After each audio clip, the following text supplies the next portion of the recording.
getting on with their own individual preparation. One day out, you're having your individual athlete meetings to go, to go over what their individual race plans are, what their individual processes are for that. You'll have done this already in the holding camp, but you're just going over it again to just, make sure that that's really bedded in. You're having another staff meeting to again nail down that delivery on race day. And again, athletes are out there training and doing what they normally would do, and you're supporting with that. The plus smile bit that I've got there is, again, you're just trying to, even if, for me personally, you're nervous, you're stressed and you're anxious, but as much as possible, you're trying to give off that impression that everything is fine and it's all under control. And I always try to, I'm not much of a smiler, but always try to remind myself to just keep smiling where I can. And moving on to race day. And again, that less is more. There's a real, you've got to be very clear on what it is your role is and what it is you're trying to deliver, and not, being prepared to do more if necessary, but not overreaching and doing more than you normally otherwise would. So it's about knowing your role, knowing your timings, knowing where you need to be and when. Like I say, being calm, being clear in what you're doing and saying, and just appearing relaxed.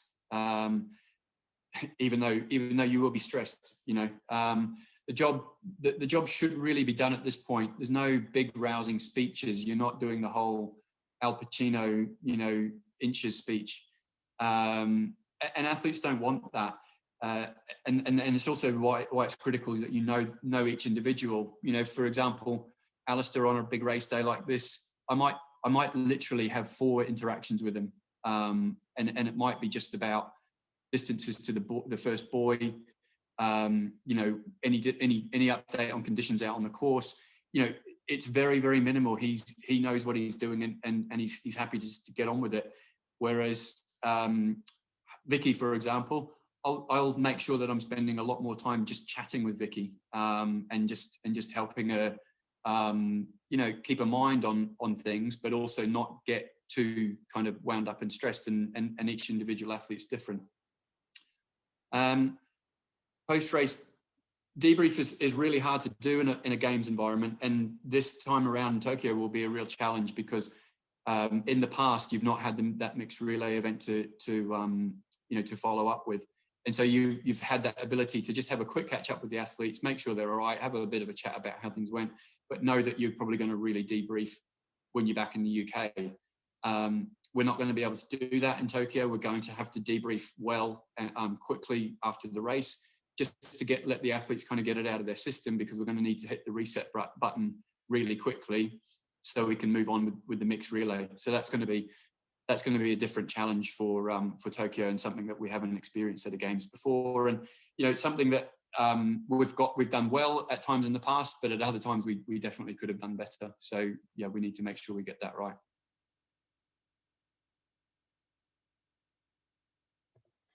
So Ben's talking a lot about the sporting side of it, and that's absolutely his role during the games themselves. As team leader, I generally tend to fulfil a slightly different role, and most of my role actually is about what's on screen. It's about managing the noise.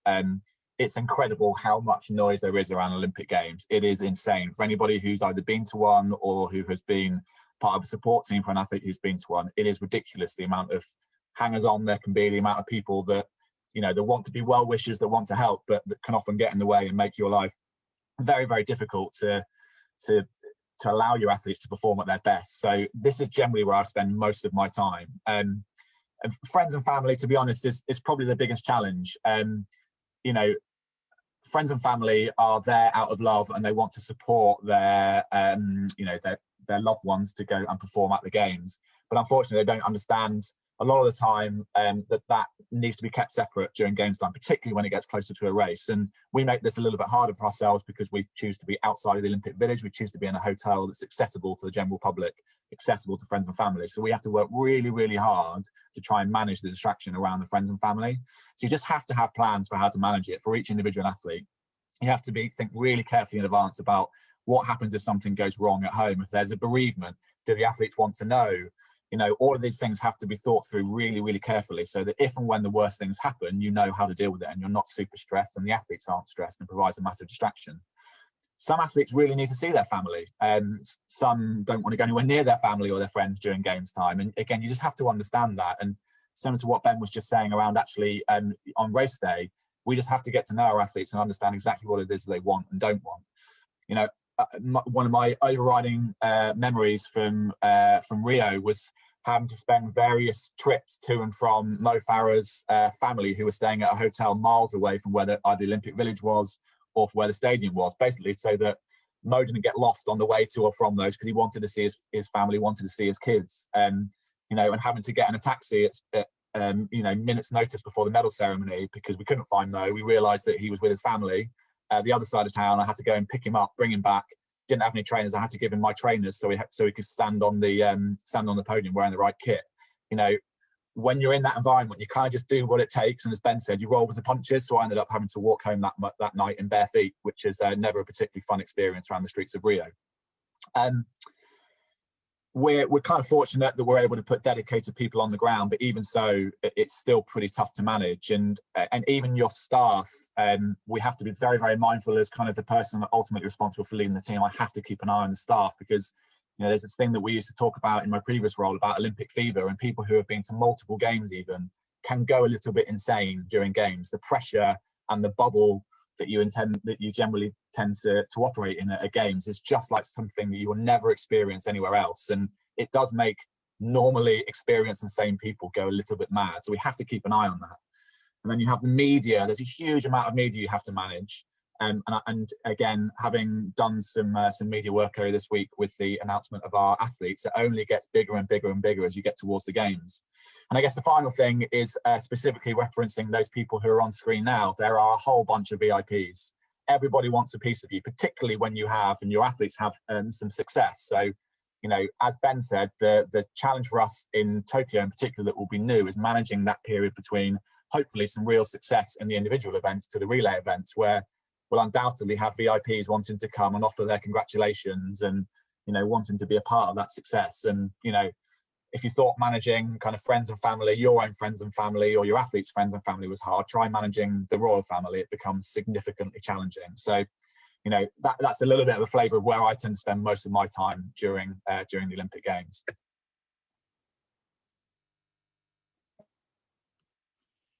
Yeah, was it the royal family from the sitcom, Mike, or the actual?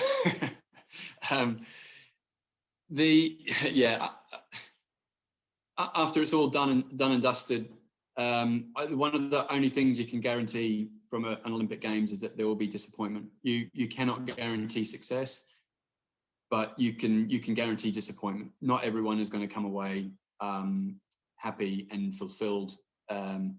And it's a really difficult thing to manage. My own personal experience as competing in Sydney is that I had a terrible day, and it's one of the worst days of my life. And it took me years to get over that. And even now, it's still, you still think back on what could have been and what happened. So it's a really difficult and a very individual thing. As a personal coach in Beijing, I coached 2 athletes onto that team, and neither of them finished the race in Beijing due to illness. And I actually got over that okay. I went on holiday and I came back, and I think because of my own experience, I kind of got over that all right. But when I came back from my holiday, it was clear that the athletes that I coached hadn't gotten over it and were nowhere near getting over it. And my reflection was that I definitely could have done a better job in helping them with that. And I think all you can do is is just spend time and talk and let them kind of get it out and talk about it and just reassure. And there's no fast or, there's no fast track to it. I think it just does take time, but talking about it, is really helpful. London, the big one was Helen going into that games as one of the big favourites and coming away with a fantastic performance in 5th. But I know for her and her husband Mark that was incredibly difficult to cope with, and a couple of years past that and dealing with injury, they were in not a good place, following London and the time after that. And again, a really strong team around them down in Wales helped them a lot, and time and getting through it and processing. The picture that we've got up there, Vicky coming across the line, winning that medal, and her best friend, a couple of seconds behind her. What is that? 20 meters behind her. One of them is lauded and is a huge success and has all the attention, and the other one, in many people's eyes, that's a failure. And it's just, how do we draw such a harsh line? It's incredibly difficult. And Non's done incredibly well with that. She's had some setbacks, and she's been incredibly gracious about it. But again, I know she's really struggled. It's a very, very difficult thing. And again, it's time, it's friends and family, it's perspective, and just reassuring them that there's more to them than one day. They are more than that performance, and the people who matter to them don't think any differently about them. They still love you just as much. But that's, it is a really, really difficult thing. And then the flip side is actually the emptiness of success, because you wake up the following morning, not that I've had the experience, but speaking to athletes about it, you wake up the following morning and you've got that Olympic medal, but you're not a different person, and your life, you've got a bit more attention, but you go home and life's not really any different. And again, that can be really difficult to deal with. And I know athletes who've really struggled with that as well, and finding, where is the meaning past that achievement. So, I think really, as I say, it's about time, it's about talking about it, it's about support, it's finding that perspective. But it's a massive emotional roller coaster, and no matter what happens, it will have a big impact on those who are going to a games, including staff. Yeah. And so that's really all we've got to say. We are pretty much bang on the 30-minute mark. Hopefully you found some of that useful, some of it interesting. As I said earlier on, Ben and I are going to be around a little bit later on for a quick question and answer session. So if there is anything that you'd like to ask, anything that's not been clear from what we've said so far, then please save those questions and we'll do our best to answer those for you later on. But I guess on behalf of Ben and myself, just really wanted to say thank you for listening, and I hope you enjoy the rest of the day. Many thanks, Mike and Ben. And if you'd like to turn your cameras on now, we've got a few minutes for some questions. And thank you to everybody that's put some questions in the Q&A box.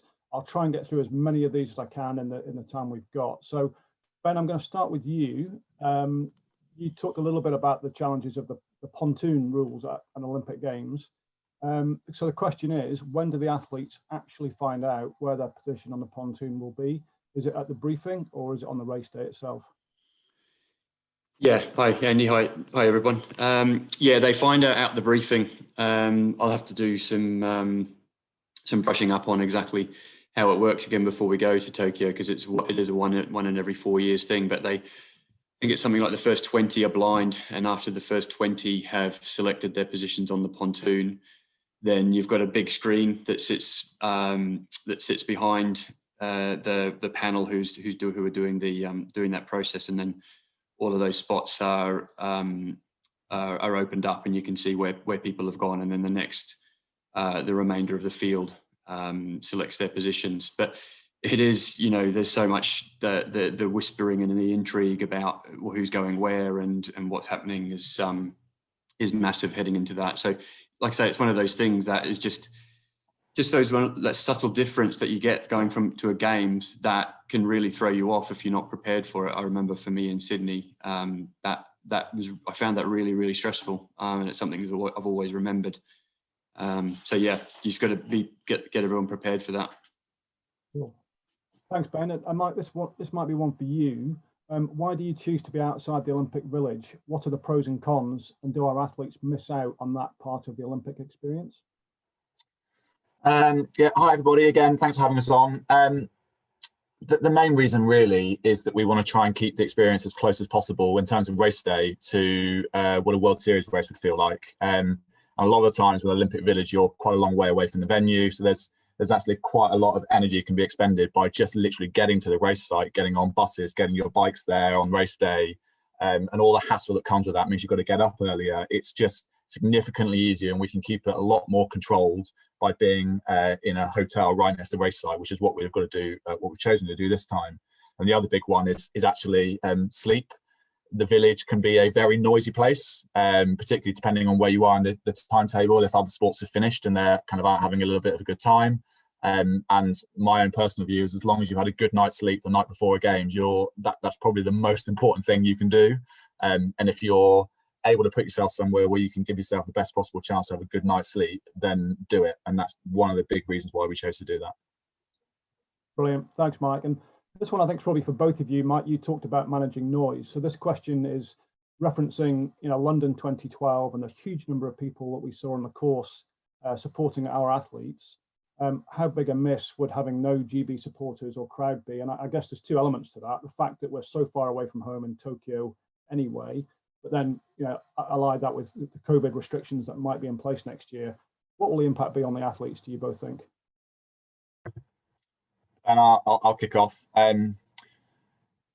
So I think look, it's going to have an impact. We can't sit here and say that it'll be absolutely the same as normal, and the experience that athletes get will be exactly the same. It will be different. And even though it's a long, long way away in terms of geographical location, Great Britain are one of the best, if not the best supported nations, regardless of where we are in the world. Even if it's completely on the other side of the world, it's just as a nation we have lots of people travel. So not having big crowds of supporters, there are loads of Union Jacks in the stands, will be understandably a big miss. But we had the World Championships out in Hamburg earlier on in the year that was completely behind closed doors, no crowd whatsoever. And whilst it was different, yes, and you will be missing some of the athlete experience, for most athletes, actually, they really thrive in just competing, and it's being out there on the start line and getting those competitive juices flowing, and just the experience of being in an Olympic race will be one of the biggest, if not the most important thing for them. They almost block out the crowds, actually. It's our staff that will probably notice it more. So whilst it'll be a shame, I think it will probably be noticed more by the people that are sitting at home watching on TV, would be my gut. I don't know if Ben's got a different opinion on that. Yeah, I would agree. I think it definitely affects the atmosphere. And I think when you look back at London, that was absolutely incredible. The crowds down at Hyde Park, my recollection and memory from that was I actually saw very, very little of it, either of the races, because I had to get to my position on the course before the race started, and to try and get back to see any of the run and to get anywhere near the course on the run was impossible. So having crowds like that in itself throws up challenges, and Rio there was less people there from a crowd's perspective than we get at some World Series races, and it just changes it. The challenge I think we've got for Tokyo is that at this point in time we just don't know what it's going to look like. I think under normal circumstances you'd be expecting massive crowds. The Japanese really like to get behind their sporting events, but we all know at this point in time that there's really no certainty about what that's going to look like. I think the crowds, and having the crowds there, definitely enhances the atmosphere, and makes it that bit more special. But as Mike said, the athletes really just want to focus on getting on with it, making sure that they're delivering as well as they possibly can, and it's probably more something that you reflect upon afterwards than you're necessarily noticing on race day. Sure. No, thanks both. And unfortunately, that's all the time we've got. There are some other questions that we haven't managed to answer. So what we'll do, folks, is try and provide an answer either later on in the other Q&A session later on, or we'll type some answers so that we cover all those. But thank you for all your questions. And Mike and Ben, thanks again for a really, really interesting and engaging session. So folks, now it's time for our workshop sessions. Hopefully you've all chosen the workshop that you'd like to attend. You've got the link to access that workshop. If not, the links have just appeared in the chat box on this call. So please, in a moment, pop off to your workshops. The workshops will go through until 12:45, and then we'll have a 15-minute break, if you like, transition one. And then come back, please, for a 1 p.m. sharp start where we'll resume the conference. So thanks for your interest so far, and please really enjoy the workshops. Thank you very much.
pushing me up to the top.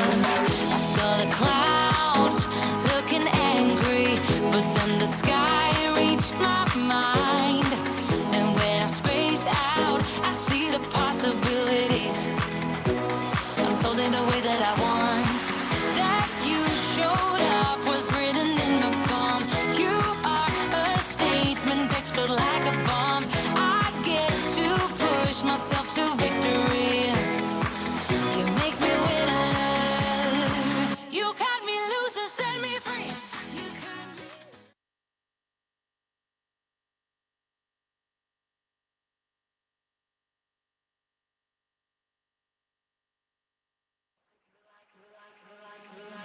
You're like a circle that floats around me, keeping me safe and sound. You're like a circle that floats around me, keeping me safe and sound. And when I fall, you tied a rope to me. You're blessing me every day. I was down with an illusion, like a sparrow with broken wings. But now I shine with your reflection on me.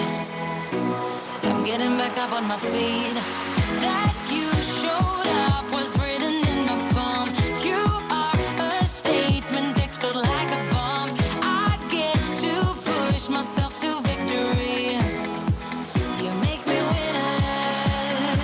You cut me loose and set me free. You make me win in every way. You showed me how to spread my wings. Yes, I'm the winner of the day.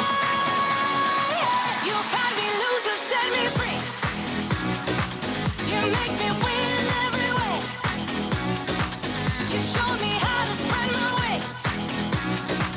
Yes, I'm the winner of the day. Yes, I'm the winner, yeah.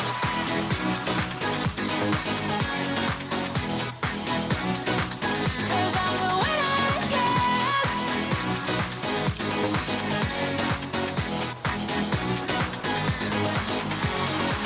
Am I awake or am I dreaming? So far gone, I won't look back. And when I move, there ain't no stopping me. You're pushing me up to the top. I saw the clouds looking angry, but then the sky reached my mind. And when I space out, I see the possibilities unfolding the way that I want. That you showed up was written in my palm. You are a statement, explode like a bomb. I get to push myself to victory. You make me winner. You cut me loose and set me free. You cut me.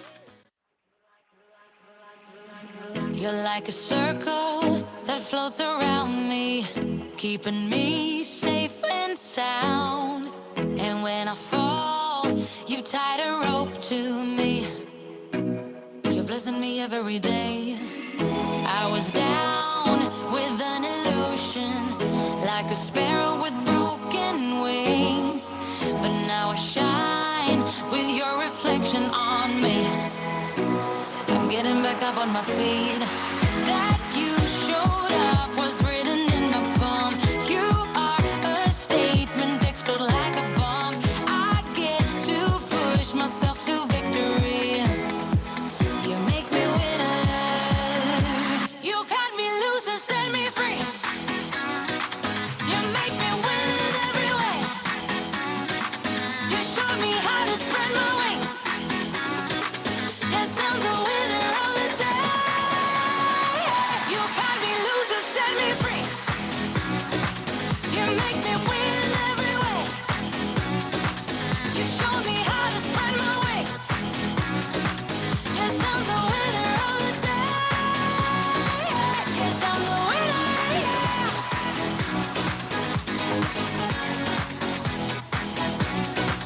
'Cause I'm the winner, yes.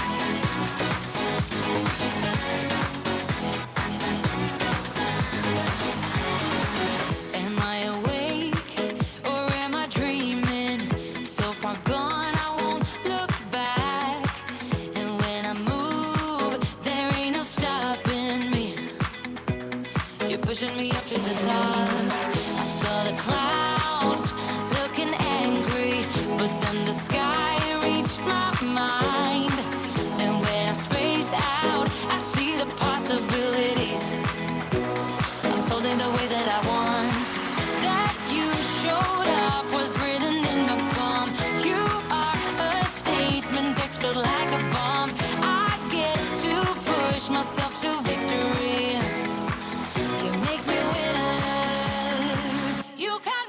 voice and set me free. You could be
Welcome back, everybody, and I hope you've all had a chance to grab a bite to eat.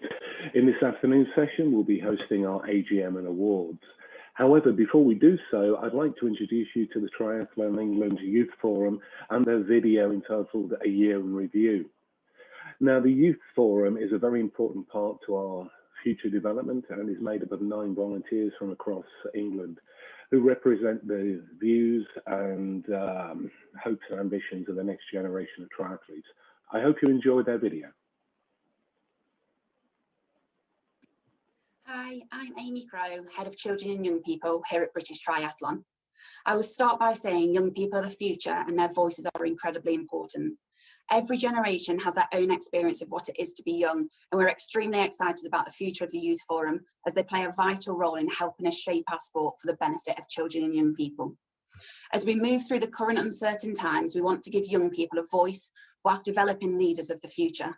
Now, more than ever, it is so important to ask questions and listen to the views of young people in our sport. To do this, we will encourage the Youth Forum to play an active role in Triathlon England initiatives to widen their impact and coverage and assist with decision-making which affects young people within our sport.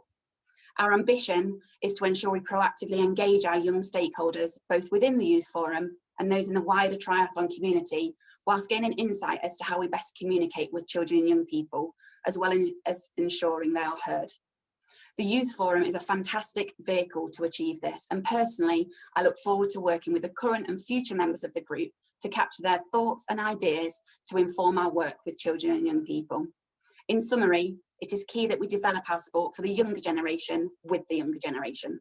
I'm now going to hand over to the Youth Forum for their year in review. Hello, my name is Charlotte Gowers. I am Chairman of the Triathlon England Youth Forum. Being on the Youth Forum has been a really great experience. It's a warming feeling to be involved with more young people in triathlon and for them to just have a go at a new sport. Being chairman has been a massive honour and so valuable to my development as a leader, and working with such an amazing group of people, making sure that we meet deadlines and are ready for events, to make sure everything is in line and that we've developed together and as a team it runs completely smoothly. Personally, this experience has helped me gain a new skill I couldn't have developed anywhere else. We planned and delivered a Children's Go Try as part of the Triathlon Festival in February. And so learning about all the hard work that goes into making an event, it's been really rewarding to see the difference we have made to those children's confidence, to say that they've completed a multi-sport event and want to participate in more. It's also had its many challenges with our team being all over the country, finding times and places to meet, especially with lockdown occurring. Zoom has been our main point of call, and we've still managed to make developments in our work with our next project reviewing the Young Activator schools. I have great aspirations for the future of the Youth Forum. I would love for us to be able to put on bigger events and more frequent events with more children and develop some more great initiatives to get and keep young people into our sport for a younger generation to become more sporting oriented and love the sport as much as we do. Hi, I'm Zach Christie. I'm part of the Youth Forum. Outside of my work with the Forum, I'm currently a university student studying sport management up in Manchester.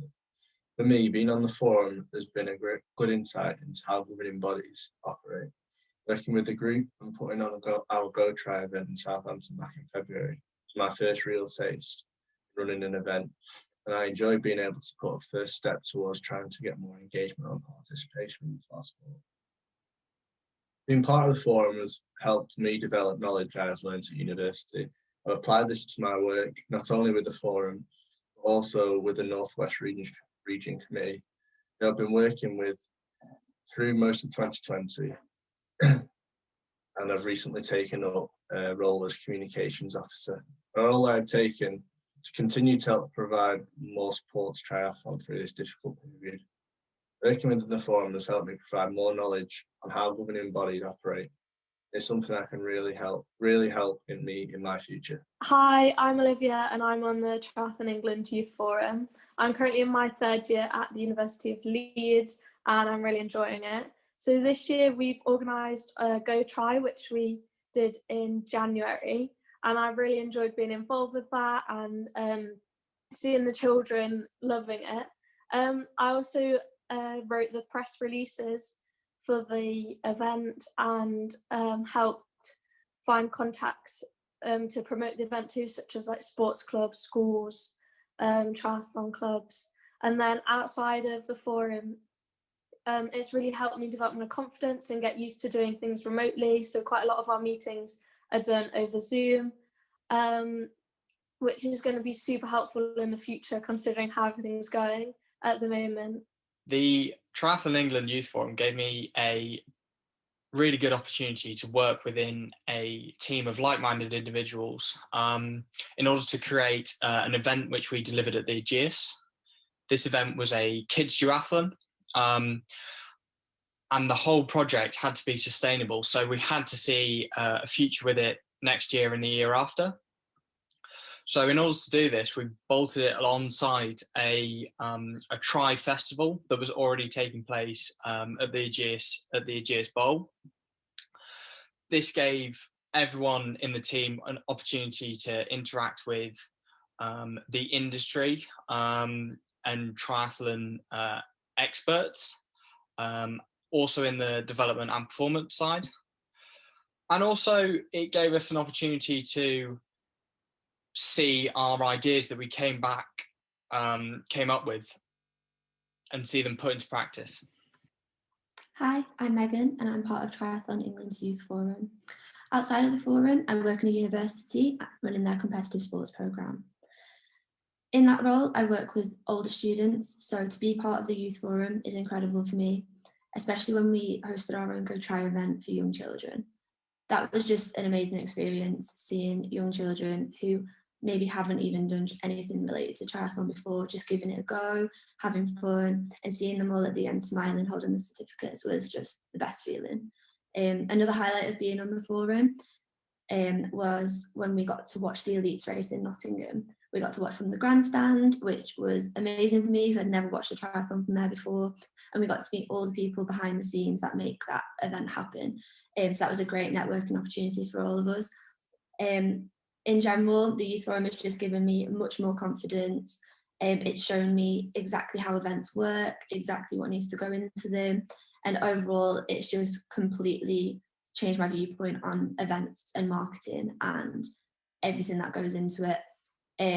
So I've completely benefited from being on the forum, and I can't wait to see what the future holds for all of us and any other events we may do or take part in. I'm just really excited to see where we go from here. Hi, my name is Alex and I am a National Partnerships Manager for a National Disability Sports organisation, and I'm also a member on the Triathlon England Youth Forum. I wanted to get involved in the forum because being part of something that was brand new was really exciting to me. I thought it'd be really good personal development, and I also wanted to be involved in a platform that could enable more young people to get into a sport. I was on a tight time frame. I think it was a week before I turned 25, and I realised that for personal development, I needed to get in and apply for these things quite quickly. It was really exciting to be part of this forum. I think for me, initially I was a little bit nervous because I didn't have much of a background in triathlon. Just had a passion really for increasing participation for young people, and also had a really strong background with inclusion as well. Being involved in the forum has also enabled me to get a greater understanding of the landscape of sport within a national governing body, and particularly within triathlon, and it's just been a great experience for me. In terms of my own personal development, I think it's given me a greater understanding of that landscape. It's provided me with the confidence to kind of speak out and share my thoughts, particularly around inclusion and making sure any plans we were putting into place were inclusive and were considering everyone, no matter their background, their disability and things like that. Also, it's just kind of helped me to work as a team, work with a range of different people with different experiences, kind of listen to everyone's opinions and just work really well together. And I think working with all the other members of the forum, we've not only worked together as a team, I think we've also made some really good friendships as well. In terms of the young persons event that we delivered last year, it was a great event. It was really well organised. Every kind of finite detail had been planned. It was kind of a great opportunity for us to promote triathlon to young people. The event itself was super rewarding. It was great to see so many young people of all different ages and all different experiences come along, and it was just such an inspiring, motivating event, and it was just great to work with all the other panel members to deliver that, both from the planning stage and on the day. And hopefully Triathlon England will be putting some more plans into place to do that and develop sport even further. So yeah, it's been an absolutely amazing experience, and I'm really looking forward to seeing what plans we can put into place further. Hi, I'm Phoebe. My time in the Youth Forum has been a great way for me to meet other young leaders who are passionate about creating positive experiences for young people in triathlon. Being given the opportunity to organise and deliver the Children's Go Tri race in February was a great challenge for the group, and seeing the children complete it and have fun was very rewarding. I believe there is great potential for the role that the Youth Forum plays within Triathlon England, and they have been so open to us getting involved in any way we can. Listening to the ideas and opinions of people from a diverse range of ages is a valuable asset to any organisation, and this is fantastic to see that Triathlon England are really engaging in this. Well done to our Youth Forum for a very inspirational review of the year, and it's clear that the future of triathlon is in very good hands. Now I would like to formally hand over to the Chair of Triathlon England, Debbie Clark, who will formally open the AGM session.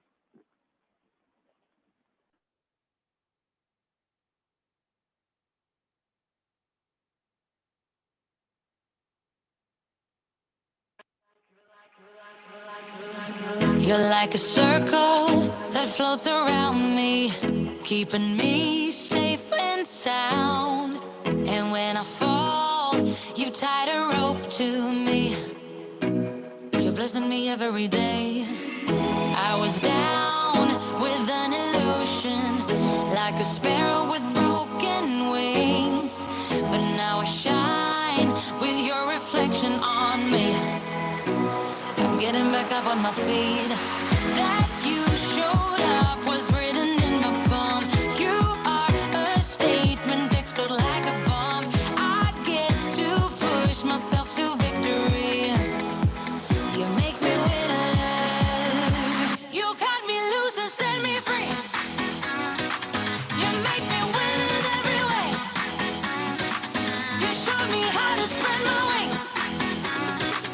Yes, I'm the winner of the day. You cut me loose and set me free. You make me win in every way.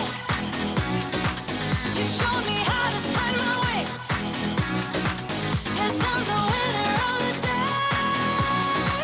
Yes, I'm the winner, yeah.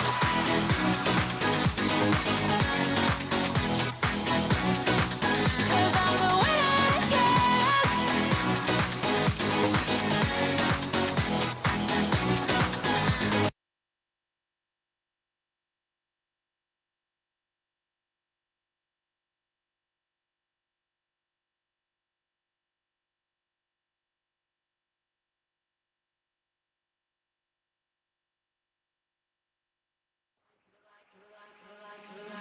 You're like a circle that floats around me, keeping me.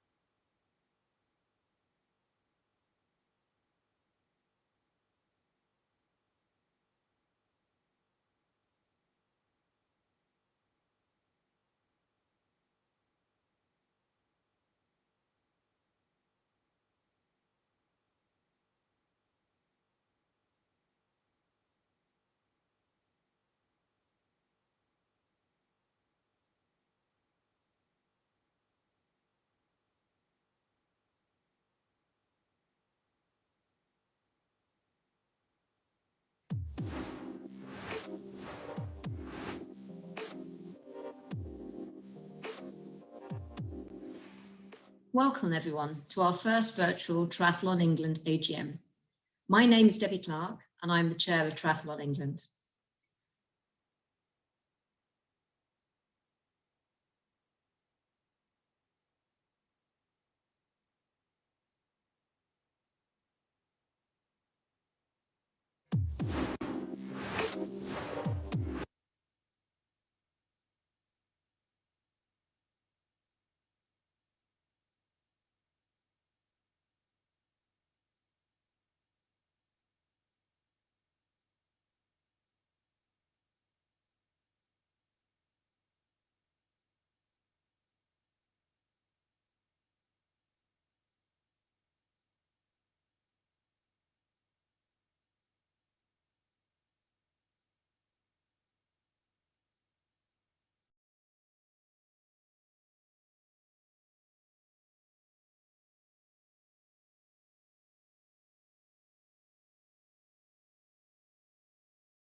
Hello, everyone.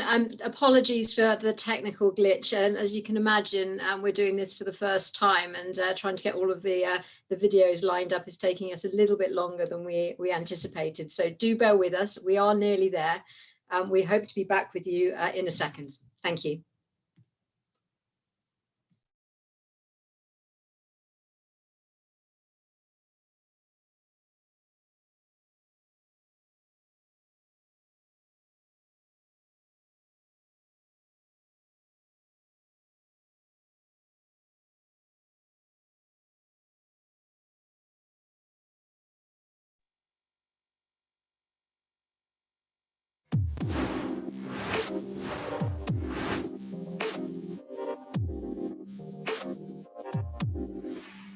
Welcome everyone to our first virtual Triathlon England AGM.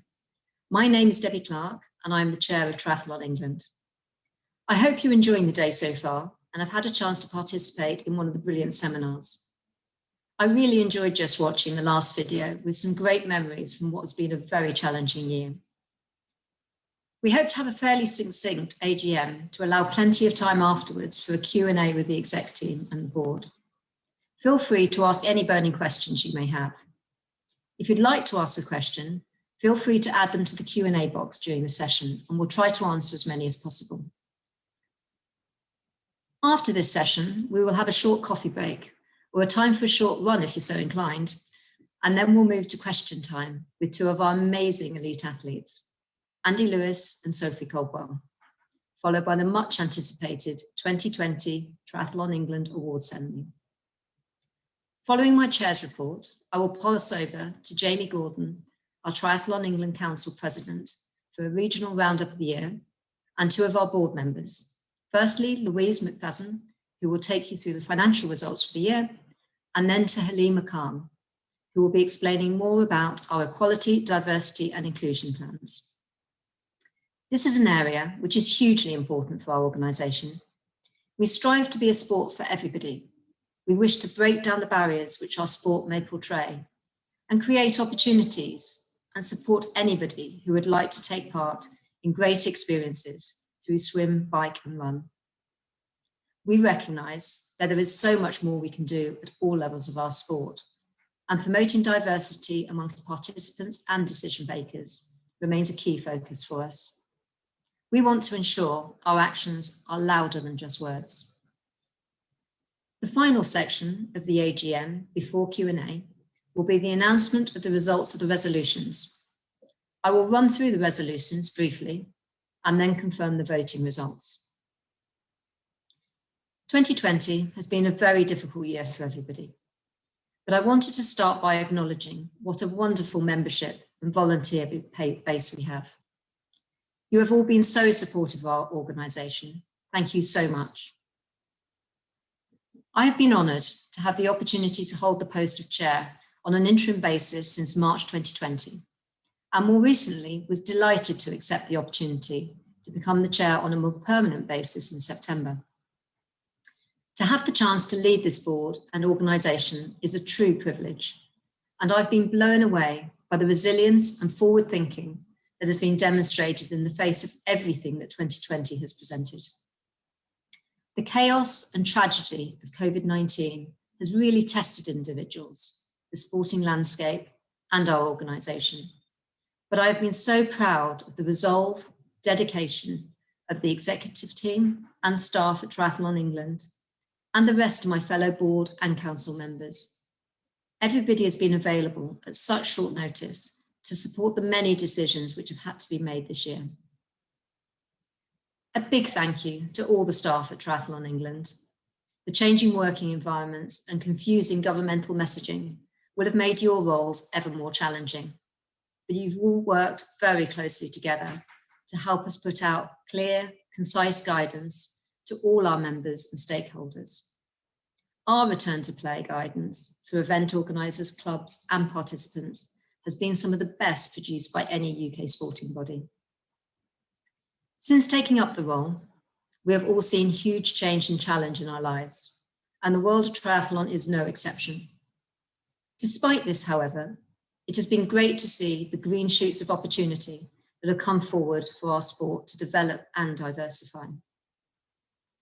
Clubs and event organisers across England have found this season especially difficult due to the necessary suspension of activity and government regulations.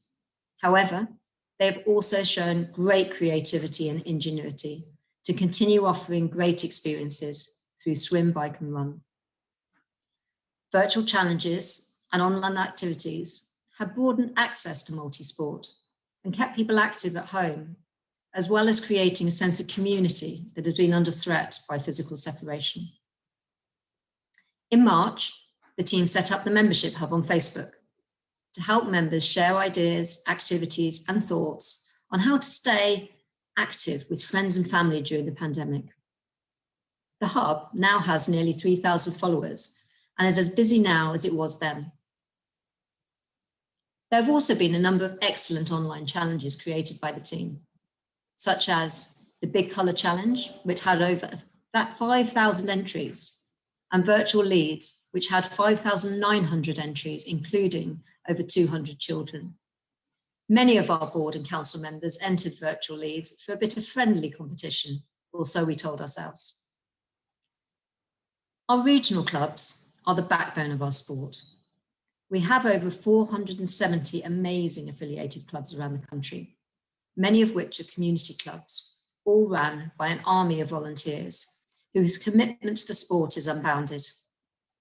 Throughout this year, our club committees have come up with ever more ingenious ways of keeping club members active and welcoming new members into the sport. Thank you so much for supporting your local communities. We recognise that not all our members are members of their local clubs, and some people enjoy training alone. But I can certainly recommend the support and camaraderie of the club network, especially in these uncertain times. If you would like a recommendation of a club in your area, the Triathlon England website has a database which you can search. Our clubs are supported locally by a Triathlon England regional manager, and each region has a Triathlon England regional committee. These committees are run by local volunteers, all with a passion to support our sport. These regional committees are your voices, so please reach out to your local committee and regional manager if there are queries or concerns you or your club may have, or if you want to get more involved in your region.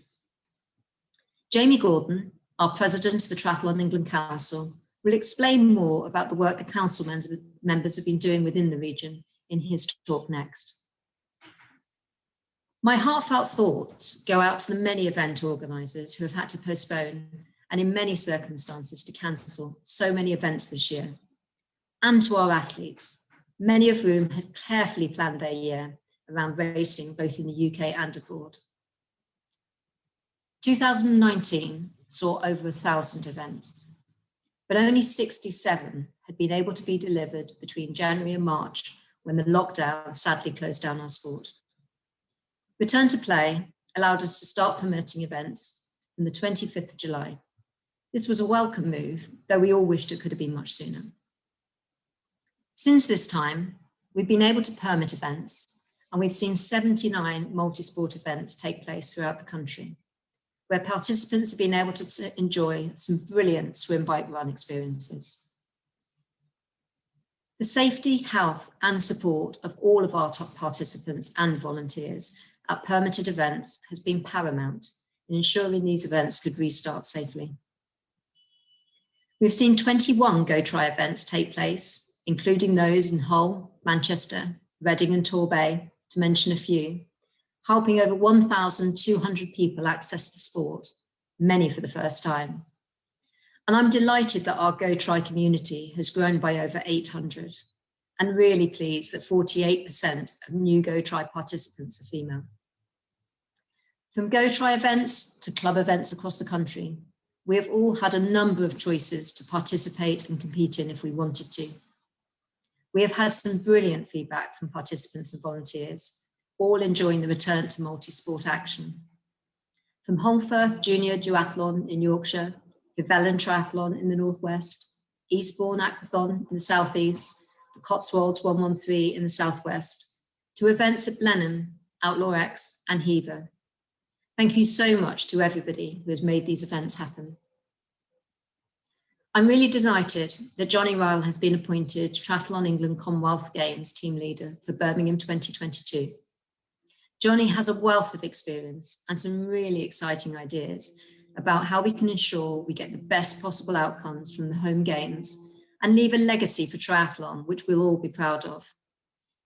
In the run-up to 2022, there will be many more announcements from Johnny and the team as the plans for this exciting event are finalised. Finally, remember to put the weekend of the 5th and 6th of June in your diaries for the AJ Bell World Triathlon Leads event. As well as age group, TriStar, recreational and elite racing, for the first time, elite paratriathletes will also be taken to the start line for the World Paratriathlon Series. This is a welcome inclusion in the biggest celebration of triathlon in the UK. It should be a great weekend of sport, and I hope to see many of you there. So how does the future landscape look for our sport? Well, I feel that triathlon has so much to offer potential and existing members throughout the country.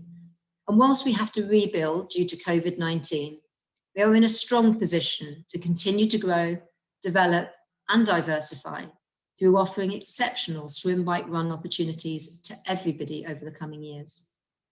We are seeing many different formats of our sport and new locations hosting events. And in the short term, I do hope we can continue to see racing over the winter months. There is nothing quite like racing on a crisp winter's morning, though I have had difficulty removing my cycle helmet more than once due to my cold hands. Longer term, despite the setbacks of this year, I truly believe we have a strong foundation and a network of amazing volunteers and employees throughout the country. Much like our athletes, we are strong, resilient, and determined. And most importantly, we are a family who will support each other and work together to ensure we have a bright future. Thank you. I would now like to hand over to Jamie Gordon, President of the Triathlon England Council, for his review of the year. Hi, welcome to the very first virtual Triathlon England AGM. And on behalf of Triathlon England Council and the members of the Triathlon England main board, I'd like to thank you really very much for taking the time out to come and join us today. Now, for those of you who I've not had the pleasure to meet, my name is Jamie Gordon and I am the President of the Council of Triathlon England. The Council represents each of the 10 regions from around the country, each of whom is a volunteer and who are committed to helping the regional clubs and triathletes have the best experience, to help develop the clubs, the coaches, and above all, safeguard our sport for future generations. The Council's role is to represent each of the regions and the views of you, our membership, to ensure that these are fed back to Triathlon England's main board so that your voice is heard by those who make our decisions and our rules. Now, before we go on to the main reason why you're all here, which is to see who has won our 2020 Workforce Awards, I'd like to take a few minutes just to make my report to you guys and to go through the procedural aspects of an annual general meeting. Now, the purpose of an annual general meeting is twofold. Firstly, to report on the year which has just passed, and then to vote on the proposed resolutions to amend and update our constitution. It's fair to say that 2020 has been challenging for all of us. Everybody has been affected in one way or another by COVID-19.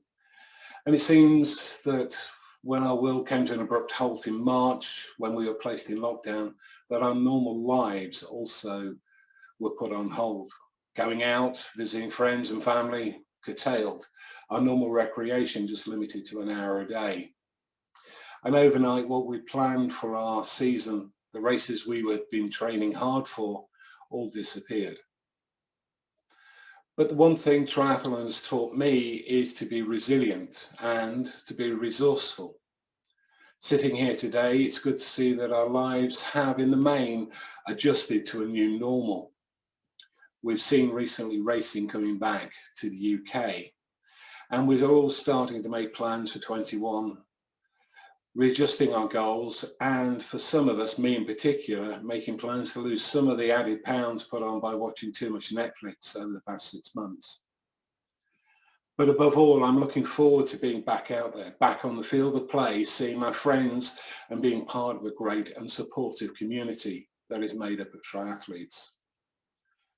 Whilst we may not have been racing, Triathlon England and our regional committees have been kept very busy, keeping you up to date with the ever-changing rules and regulations, helping and supporting our clubs and members to make sure that we're in the best place for the recovery, which I am sure will come in 2021.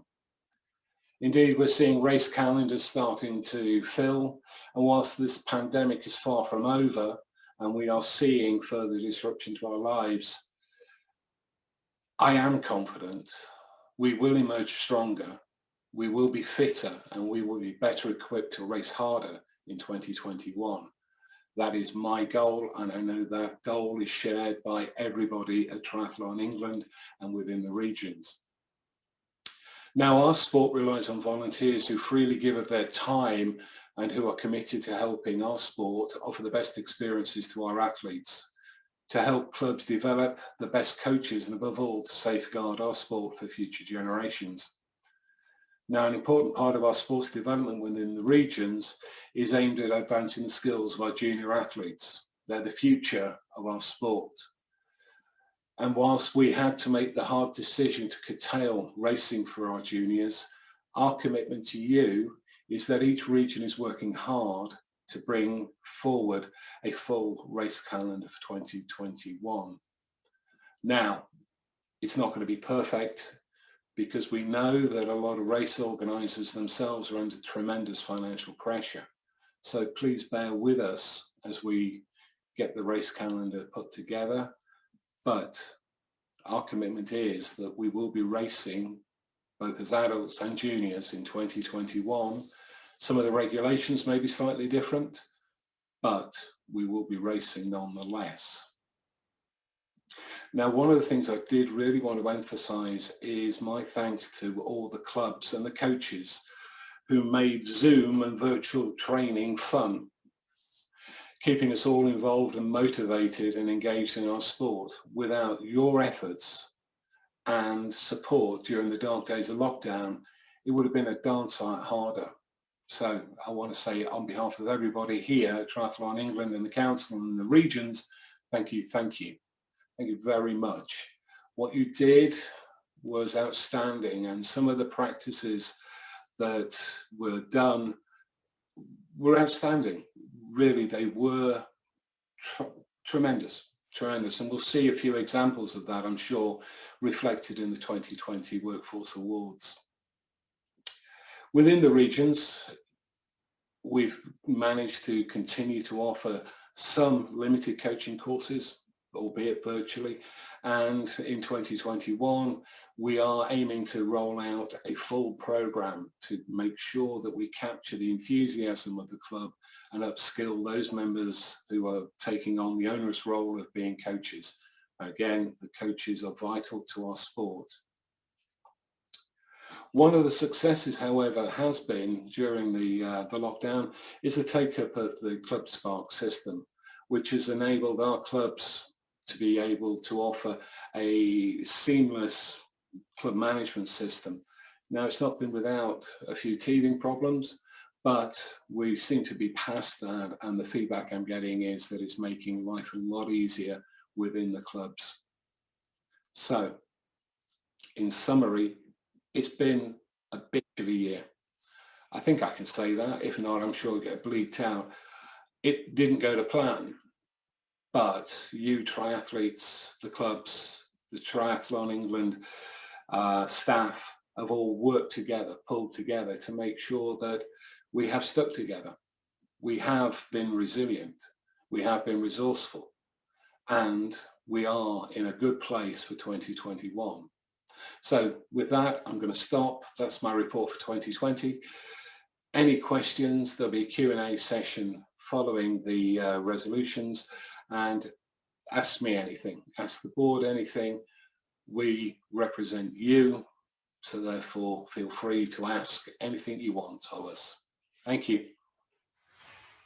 Good afternoon, everybody. I'm going to just spend a few minutes looking back at our highlights from 2019 and obviously talking about the future and 2020 and 2021.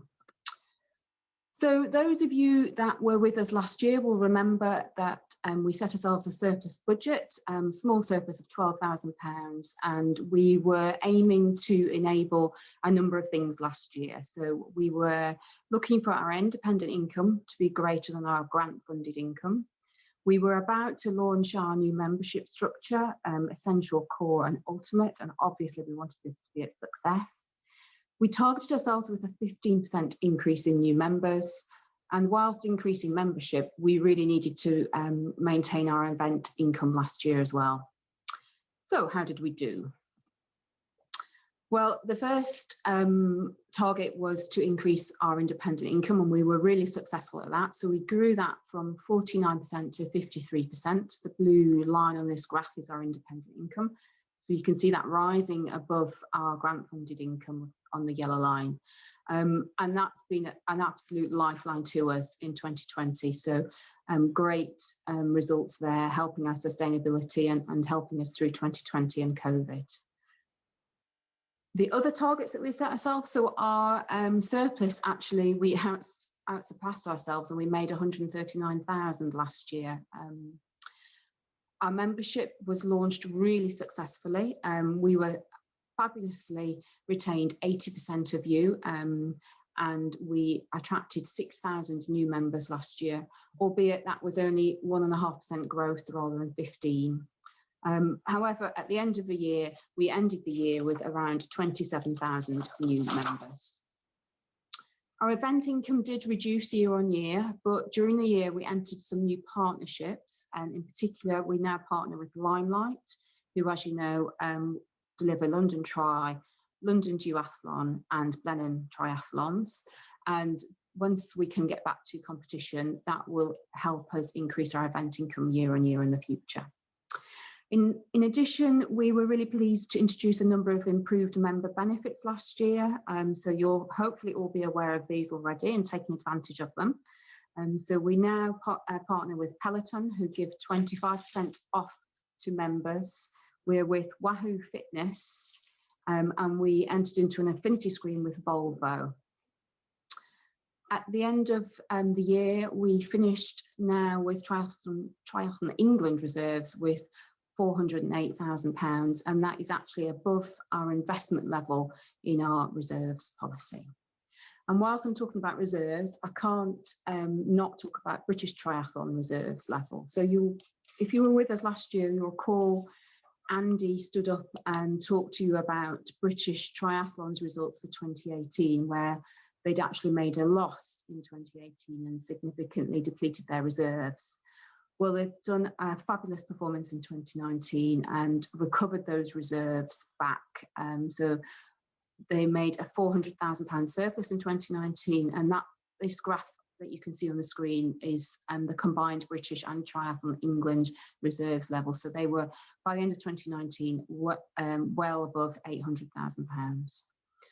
British Triathlon's results were driven particularly by some great commercial income deals, fabulous control of costs, and really good execution of our major events last year, which meant we didn't make significant losses on those events. And I've talked about it already, and I'll talk about it again. The fact that we did that in 2019 set us up significantly for 2020 and coronavirus, because we've had to pull on those reserves in 2020. So what does the future look like? Well, we did set ourselves a surplus budget of a small surplus again of £46,000 for 2020. Circumstances have overtaken us and we are not going to be able to make that sort of budget surplus this year.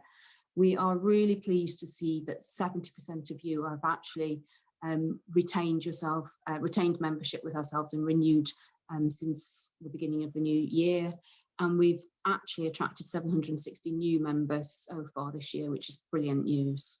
We have no event income, as you know, or very small amounts of event income. Events are all not happening at the moment. But we do have continued support from Sport England. We've had our funds paid for 2020 of £2 million. and we've had the confirmation from them that the funds will be same funds will be available again for 2021. The executive team have done an absolute brilliant at controlling costs. They've taken advantage where possible of furlough income and the job retention scheme. But all of that being said, we are forecasting that by the end of 2020, we'll probably have made a deficit of around £240,000 to £250,000. So you can understand why our reserves that we've made previously have been so important to us this year. Who knows what 2021 is going to hold? We're looking forward to you renewing with us again and retaining your membership with us. We're hoping that events will be up and running and we'll be able to get some event income, but we really don't know. So in summary, absolutely excellent performance in 2019, a really challenging 2020 driven by external factors and pretty much unknown about the future. So I'm going to finish now and hand over, and thank you very much for listening to me, and hopefully I will see you again next year. Hello everyone, my name's Halima and I'm the Diversity and Inclusion Lead for Triathlon England, as well as the current chair of the BTF EDI committee. When I first joined Triathlon just over 2 years ago, I was asked to come in as a co-opted board member with a portfolio overseeing diversity and inclusion. Admittedly, triathlon was a new sport to me. I could swim, bike and run, but not all in one go.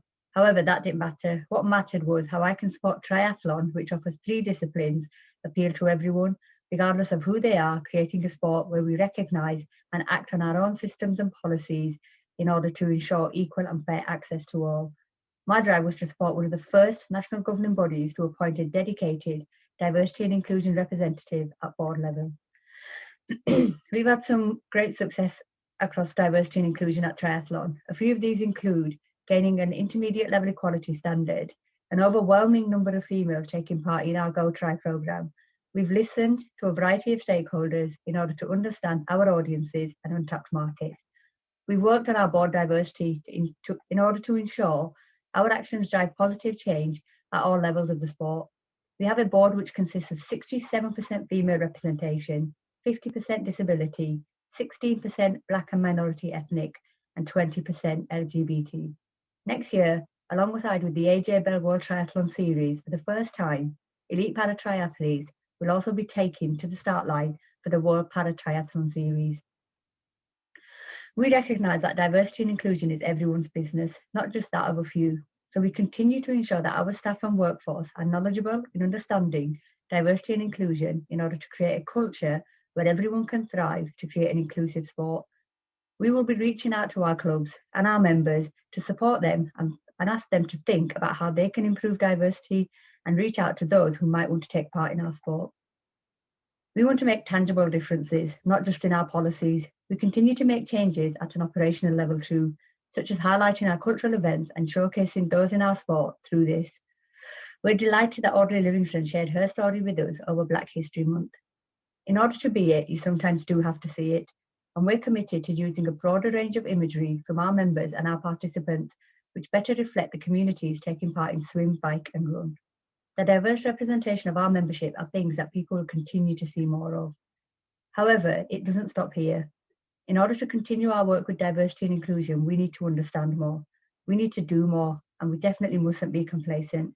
We recognise that in order to take action which drives positive and lasting change, where we can tackle discrimination and promote inclusion, we must change attitudes, perceptions, and create a culture where swim, bike and run is seen as a sport for everyone.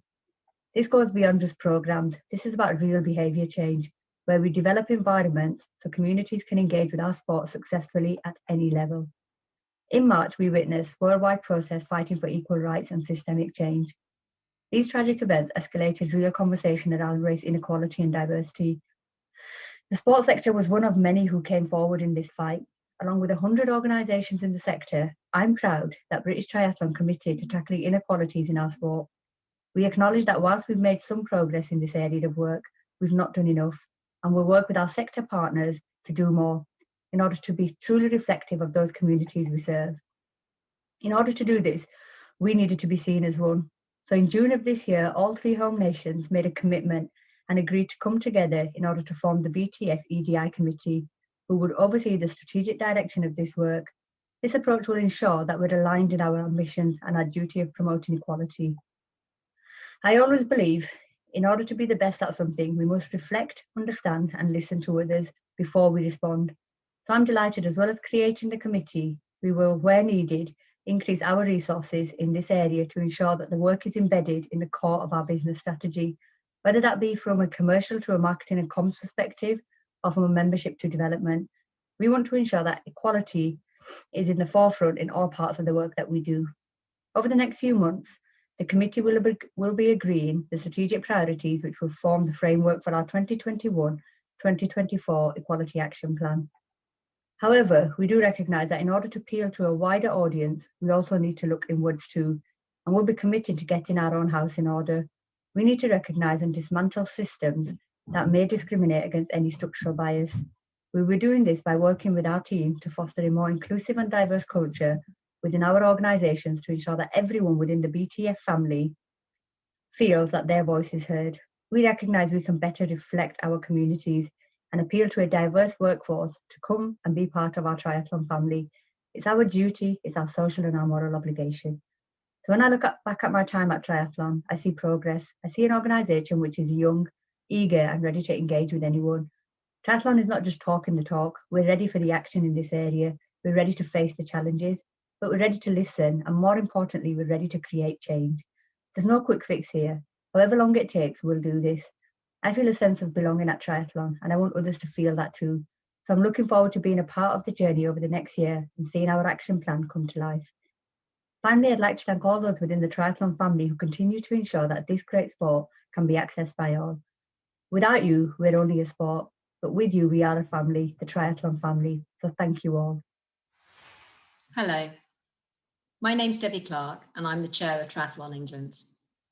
I've been on the board now for 3 years. Hello everyone, I think we've got another little technical glitch, so apologies for that one. I think Nikesh will just... I first raced in my GB age group kit at the middle distance triathlon in Pugera. Hi guys, my name is Jamie Gordon and I am the President of the Council of Triathlon England. In essence, hopefully you can all hear me now. Thank you everybody, and thank you for attending the Triathlon England Conference and this AGM today. Hopefully our videos have given you my understanding. Actually, I'll pause now and just wait for Nikesh to sort out the item.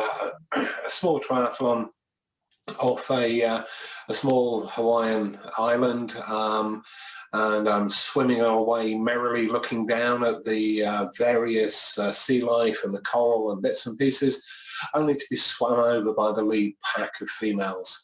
Yes, I was that slow, and yes, I'd forgotten I was actually in a race. So yeah, probably my best sporting moment ever. Anyway, enjoy the rest of the day, and that's me. Thank you very much. Hello, my name's Sarah Taylor. I'm the Council Appointed Director for the Western region, which is West Midlands, South Central and South West. I've been on the board for 4 years. I'm very involved within triathlon on many levels. One of them is an international technical official. So I've been very lucky to go to Olympic Games, Paralympics and Commonwealth Games. I'd say my greatest achievement within that was that I was in charge of the WTS Grand Final in Rotterdam in 2017, also the Paralympic World Championships in 2016. And I've also done a multitude of different events such as World Championships for multisport cross-tri. Hi, I'm Kevin Correll. I'm the Independent Non-Executive Director with the Portfolio for Talent. I've been on the Triathlon England board for about 18 months and really enjoyed that so far. My greatest sporting moment, it's probably a professional one. I had the privilege of being the nutritionist for the British Triathlon team through Beijing and probably most importantly London. So to be part of triathlon winning its first medals in London in Hyde Park and the Mexican wave of sound that went through the Serpentine as the men ran to gold and bronze, I think it'll be something I'll never forget.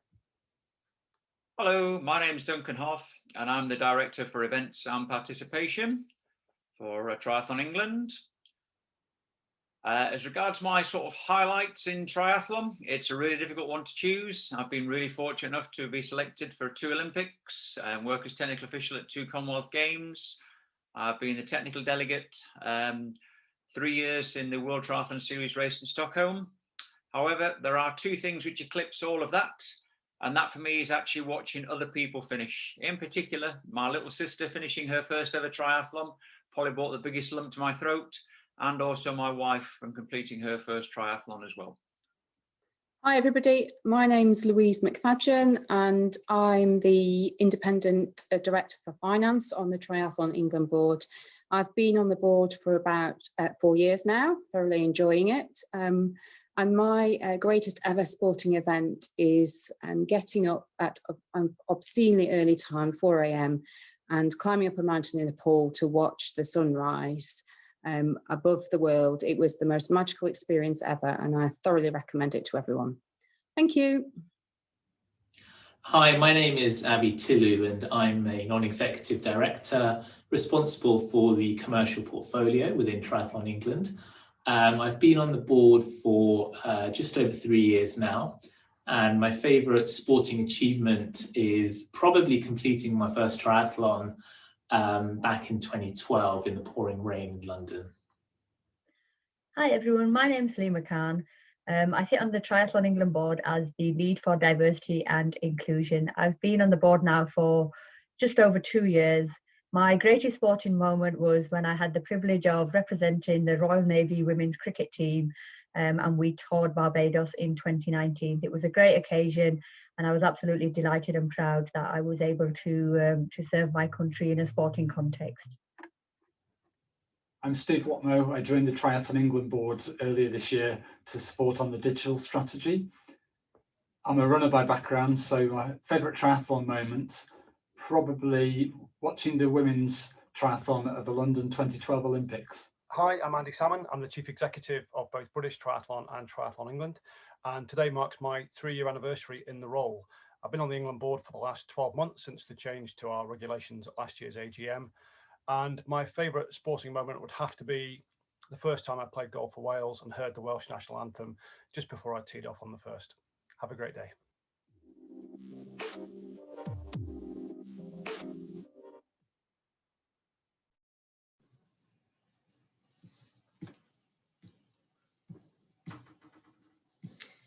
Hello everyone, sorry for the hiccup earlier. Thank you all for attending the Triathlon England Conference and this AGM today. I know this is a very different format for all of us, so I hope you've been able to enjoy the day. And I hope our videos have given you a good understanding of our progress so far this year in what has been obviously a very difficult environment. A reminder that if you didn't get a chance to read the portfolio slides that were showing at the beginning of the AGM, they will be available on the website. So do go and have a read through them. There's some good information on each of the portfolio areas. I'd initially like to start by approving last year's minutes. They've been available on the website and we've received no comments on them, so I'll take them as approved. I'd next like to run through each of the resolutions, and I think Linda's going to put up some slides on them to help us.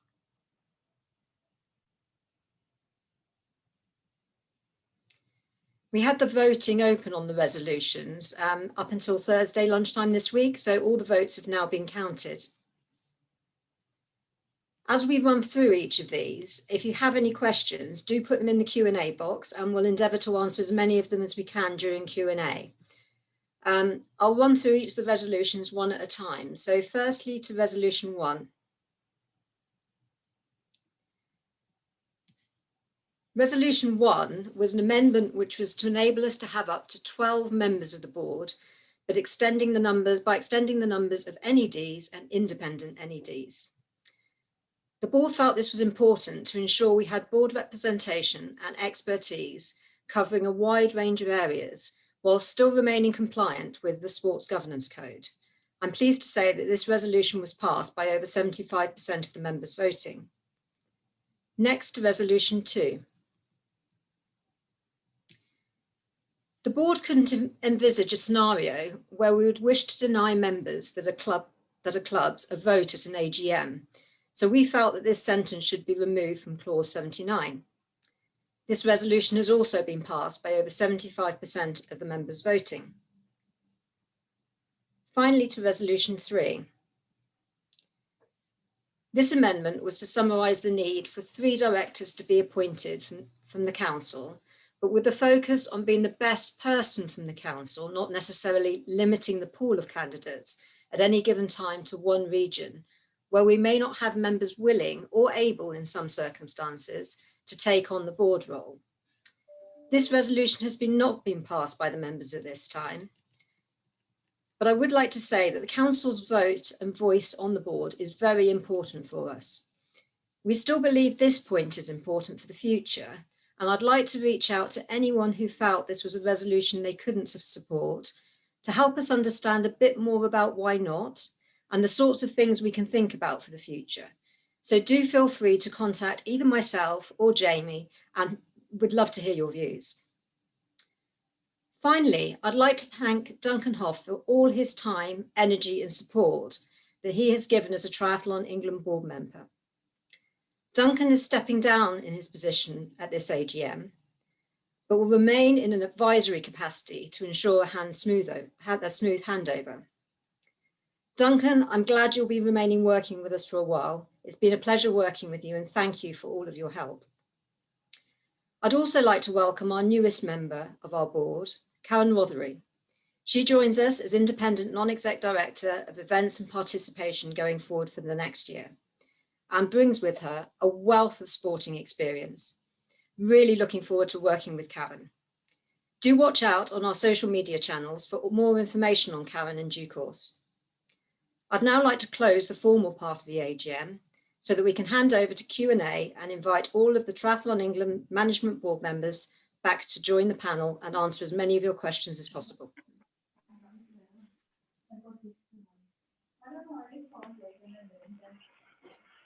I'll just wait a second while we have everybody coming through.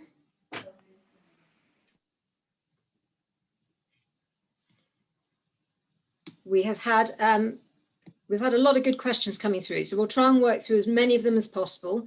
If we don't manage to answer any, we will try and make sure we get back to people with as many answers as we can. We might put something on the website. So watch this space and we'll try and see where we get to. So the first question that's come up is about environmental impact. In the North East, we are starting to look at how we minimise the environmental impact of our sport. Are there any plans for the NGB to look into this as well? Andy, would you like to take this point?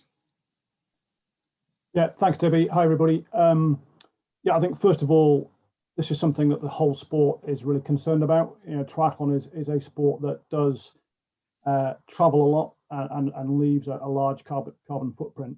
So we're working with World Triathlon and European Triathlon at that level. But domestically, we've set up an environmental sustainability group. We're looking very closely at how we can offset the carbon footprint that we leave on the planet by going about our daily business. And then there's a whole bunch of other tactical things that we're doing. So for example, we currently have a fleet of company vehicles. We are not going to renew that fleet of company vehicles.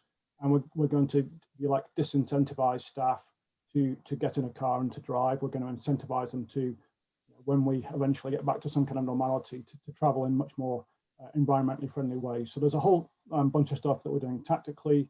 We're also going to sign up to the United Nations Climate Action Plan. Yeah, those are the fundamentals, but there's more that we need to do for sure, so that there'll be more updates to follow, Debbie. Thank you, Andy. That's very helpful. The next question says, individual was disappointed to see that Aquabike was not included in the British Age Group Championships for 2021, or to have qualifying events for European and World Champs next year. When can we expect to see this event included? I think that's one we might actually have to come back to you on. There's obviously, as you can imagine at the moment, a lot of flux around all of the age group and all the championships. You'll have seen the calendar that came out, I think it was earlier this week. So do watch space. We'll try and come back and put out some messaging with a bit more information on Aquabike for the future, if that's okay. The next question is about the finances. Was the large financial surplus mainly due to significant increases in affiliation fees to clubs? I think, is this one you're okay picking up on, Louise? I think, yes, I will do, yes. I presume you're talking about Triathlon England there, not Britain. So the answer is no, it wasn't due to higher affiliation fees for clubs. It was mainly down to a couple of very boring accounting adjustments in the year when we had some accruals in the balance sheet that weren't required anymore, which gave us some one-off income in the year. So no, nothing to do with increased affiliation fees. Thank you for that, Louise. There's another financial question. Sorry, I'm going to come straight back at you. That's all right. In the financial report, you said that the events didn't take too much of a financial loss. Does this mean that they did create a financial loss? And if so, what was the cause, please? And is it a case of putting something on, or rather not putting anything on? I think if that makes sense. Yeah. I think that's referring to my comment about British triathlon and the and I was actually referring to the major events, Leeds and Nottingham was in 2018. Nod, Andy, yes, Nottingham. Andy, you might have to help me out because I can't remember whether they were broke even or very small losses as a result of those events. They weren't, it's not about, is it putting them on or not? It's about, these are really important major events for our sport. We need to showcase ourselves every year and make sure everyone knows about our profile and about our sport, and it promotes everything we need. The best, we aim to break even really with these events. They're not going to make massive surpluses, and Triathlon England supports Britain by sharing the costs of them. Do you want to add anything, Andy? Yeah, if I may, and in some ways that links back to the previous question. And one of the reasons for the surplus was that in 2018, we lost an absolute fortune really on delivering leads because of a flawed business model. So we completely changed that business model. So that's one of the reasons that BTF had a significant financial improvement in 2019-20. But then to Paul's question specifically, there's very much two parts to that one. In the current financial year, the British division, somewhat ironically or bizarrely, does slightly better because of the postponement of the AJ Bell World Triathlon Leads, because it didn't incur some of the costs associated with that. On the other hand, and very distinctly, Triathlon England's had a horrible year this year because we make significant income in round top of the head numbers, close to £400,000 in permitting fees. Now, only 11% of our permitted events have taken place this year. So that type of event, we've seen a terrible year financially. So it's two very, very different pictures there. Thank you, Louise and Andy. One more on the finance. With the deficit in the budget, are you looking to cut costs, services, or make staff redundant? I think, Andy, do you want to start on this one? Yeah, and thank you for asking that question. There's a really important point here. What we've talked about a lot at the Triathlon England board, but also the British board, is what's our approach to the crisis. One approach could be to just really slash costs and protect the reserve levels.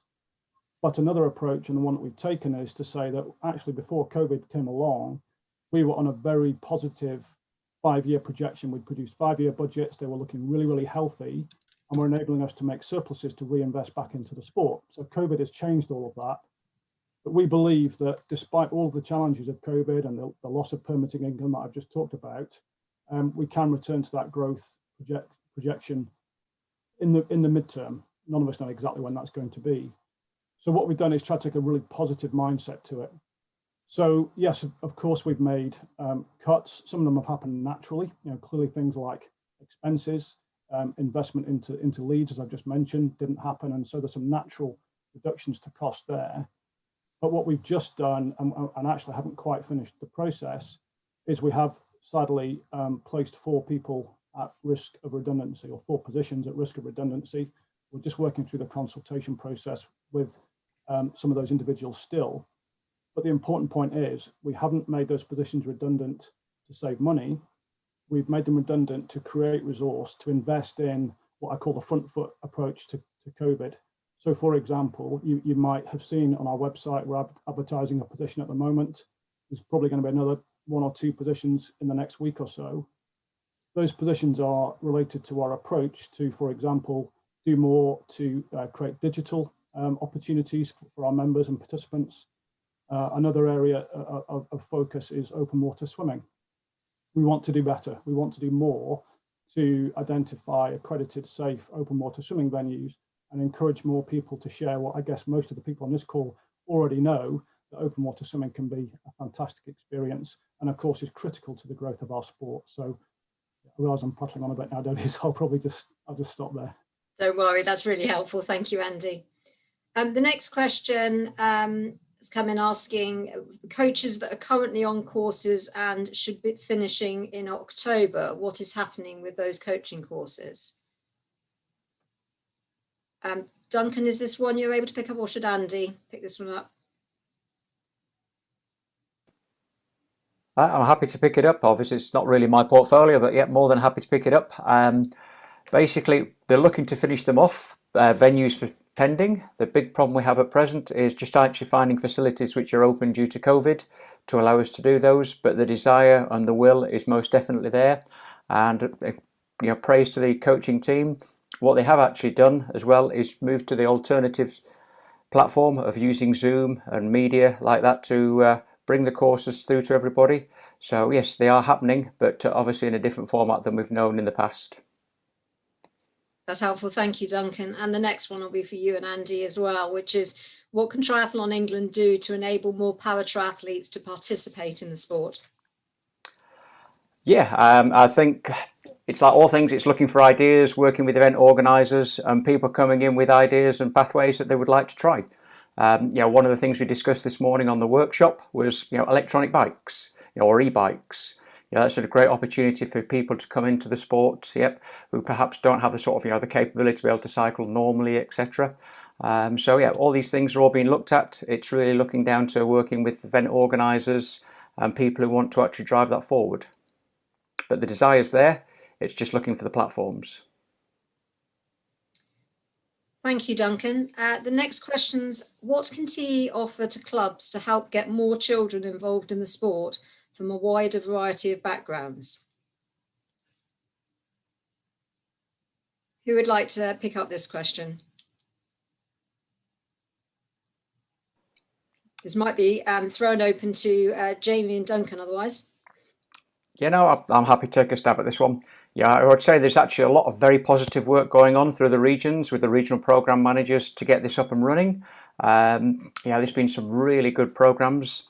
There was the Go Try Brum initiative, where there was a lot of people with opportunities in sort of disadvantaged areas to get involved into it. There's also been 1 or 2 areas that we're actually looking at the beginning of the year, which unfortunately sort of had to be put on storage because of COVID. But yes, again, there's definitely the desire, there's the will there, and there was the actual projects going ahead, working with some of the local initiatives within the regions, with some of the local councils to do that. You know, look, for my own area in Birmingham, there's an area called Camp Hill, which again have just started up an area where they're looking to lend bikes to people who want to have a go at doing triathlon. It's like all things, yep, definitely the desire's there. It's actually having somebody who can put those wheels in motion on a day-to-day basis, run with that project, yep, and hopefully find some finance to support it. Thank you, Duncan.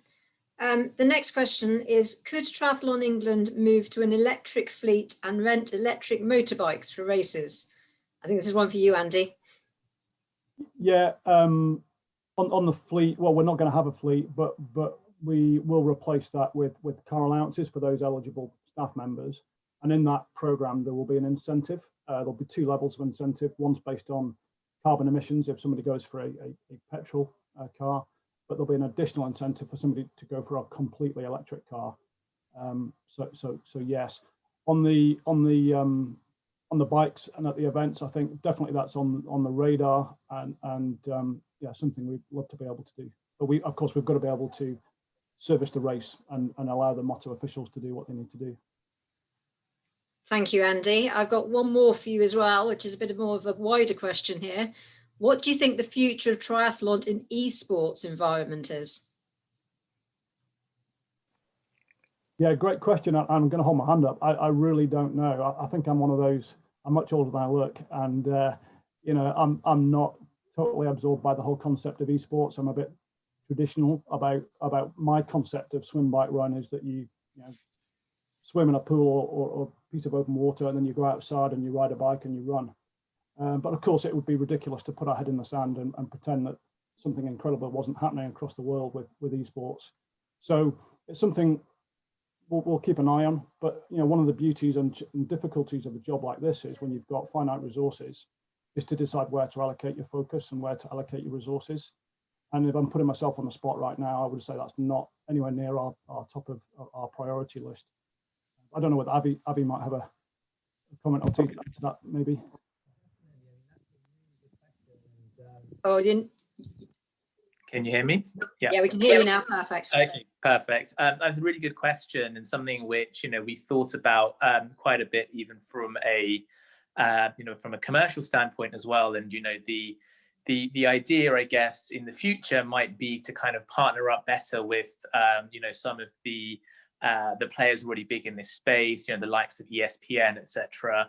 But you know, we haven't really gotten anywhere close to presenting you with a proposal or anything like that. It's something for the future. But I think the partnerships angle is definitely going to be important, because as Andy said, we ourselves have a finite number of resources, whereas some of our potential partners in the future could, you know, are actually potentially active in this space already. So I think it would be something to kind of bear in mind in terms of how we navigate through the partnership space in the future.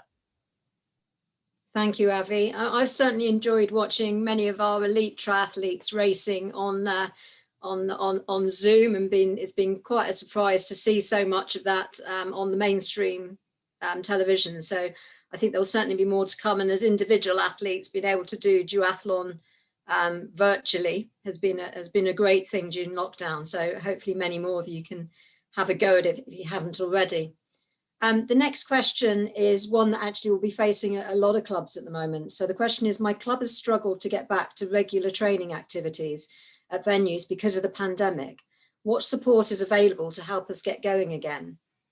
I don't know whether someone from council wants to just make some comments about what's happening more widely in the region, but this is an issue that is facing a lot of people.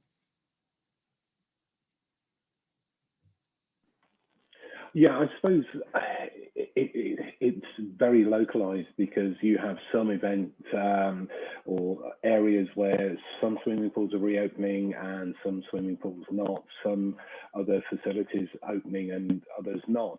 So a lot of it is very localized. We're currently in England, we have the lockdown, so everything's closed. Then you have some in tier 3, tier 2, tier 1. And I think what we need to be mindful of is that it's going to be very regionally specific. This is where we can, as a region,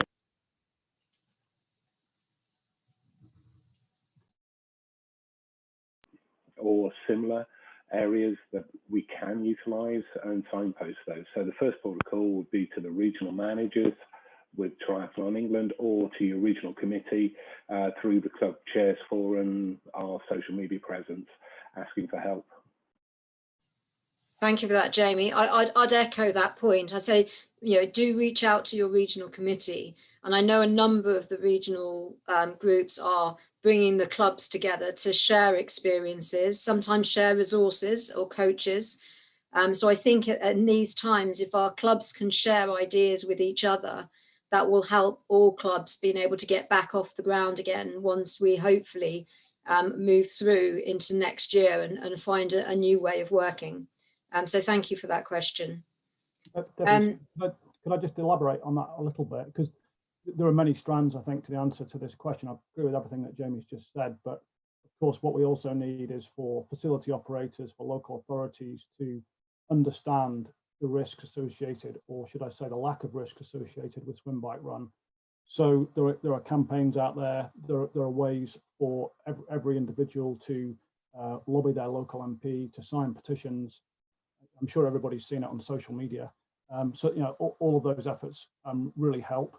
And the other thing that we try to do is to make sure that we give really accurate guidance so that people know what they can and can't do under the regulations. And as Jamie said, that keeps changing all the time. But yeah, I think we've got to keep lobbying decision makers, because there's so much risk aversion out there, and the evidence is that doing physical activity outdoors is incredibly safe, and it is indoors actually, but especially so outdoors. Thank you, Andy. That's a very good point. And if we all reached out to our local MPs and made the same message over again, then hopefully that message will start to get through to the powers that be. But rest assured, Triathlon England and British Triathlon are doing as much lobbying as we can as well, because we see this as really important as we come into the next phase of things for everybody. The next question is about event organisers. Event organisers have cancelled a lot of races this year due to COVID-19. How do we think this will affect racing for next year? Okay, I suppose the ideal answer would be hopefully it doesn't. But if we've got to be really honest about this, yeah, we do think that unfortunately one or two event organisers will no longer have the desire or the ability to be with us next year, which is a shame. Also, as well as Andy's just alluded to, there will be difficulties getting some of the facilities back that we have done triathlon in the past. But hopefully, all things being equal, and we have the use of a vaccine and get things back to more normality, then hopefully things won't change too much. Thank you, Duncan. The next question, more and more people are struggling with mental health. What are Triathlon England doing in this area? Andy, do you want to pick this one up in the first instance? Yeah, I'd be delighted to. I think first to acknowledge that this is a huge crisis facing the country, isn't it? Let's not get into politics. It's something that we're really, really mindful of within the organisation. We have equivalent of 80 full-time employees within British Triathlon and Triathlon England, and it's something we talk about a great deal in team meetings, all staff meetings, and that type of thing. It's really important. So there is some guidance available, and I think what I'd like to take away, Debbie, if it's okay, is to think a bit more about what we can do for others in our triathlon community and go beyond the people that work for us. So yeah, thank you for asking that question. Thank you, Andy. Yeah, I think that'll be very important going forward. The next question is a bit more of a broader one. So I'll call on a few people on the board, if that's okay, to answer this one as widely as we can. But I'll start. So the question is, what are each of the board's hopes and aspirations coming out of 2020 and hopefully going into a better 2021? From my viewpoint, I think as a board, we hope that we can learn from this year. We hope never to go through another 2020 again in the future, but we want to learn from everything that's come out of it and hopefully provide a much more stable and strong position for triathlon going forward. Now, whether that means ensuring that we are all able to train and race in a safe environment, whatever the world might throw at us, we might not be able to do that, but we certainly can ensure that the health of our athletes and our supporters and our volunteers is absolutely paramount in every event and coaching session that gets held within triathlon. But I also hope that we can reach out to a much broader base of people who want to come and join us. We all believe, and that our sport is brilliant. It is one of those areas where you can gain so much from participating in it, whether you're actually actively participating as an athlete, whether you're coaching an athlete, whether you're a family member, whether you're volunteering. Some of my best experience has been standing on the sidelines, holding a tape and cheering people on. It's a great sport to be part of. So I hope we can reach out to many more people to come and join us in the years to come. Can I call on Sally to maybe give your views on what you would like to see for the coming year? I thought you might come to me, so thank you, Debbie.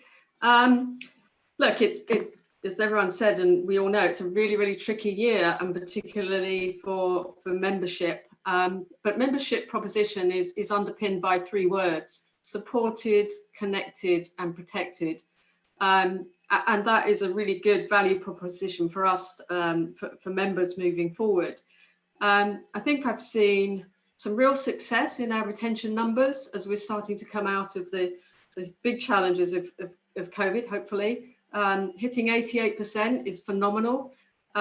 Great success around the hub. We want to continue to use that. And if you haven't been to the merchandising site yet, go check it out. We've already sold, I think, £45,000 worth of merchandise. It's very popular, something we've been wanting to do for a while. So we look to continue to develop that for members.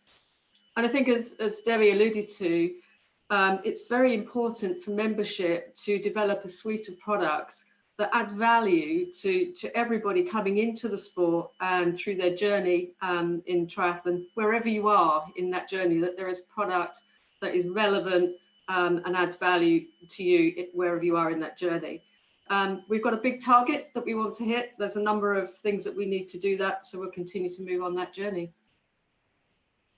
Thank you, Sally. That's great. Kevin, would you mind giving us your views?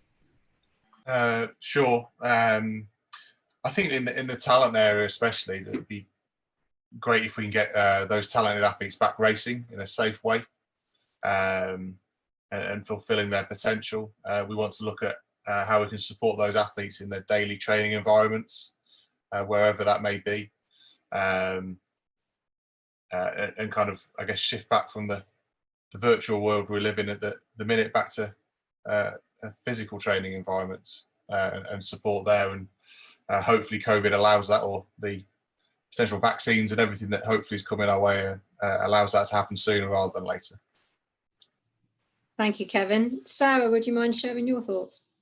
Yeah, so as one of the council appointed directors, obviously got a link with the region. So it's just been by supportive with the regions, offering information, advice and guidance. You know, as committees, we are approachable. So please approach us with any queries, questions or thoughts that you have. We would welcome them. You know, the support is there. And obviously utilising the regional managers as well. So get them more involved. Thank you, Sarah. Tracy? Right. I see that this is something that you can get back to doing things with your mates. The triathlon community is a really good community, and it feels like we've all been on our own this year. So just being able to connect with each other, whether that's in races or in training, it would be lovely. But also because we've been able to run and bike all during lockdown, it would be, and duathlons are one of the most easy sport events to get going. It would be really nice to be able to see participation, Go Try duathlons happening quite quickly, because it feels like that is something that would be amazing, and there might be a lot more people out there wanting to do that kind of thing because they've been doing the new sports of cycling and running over the summer. Thank you, Tracy. Avi, what are your thoughts?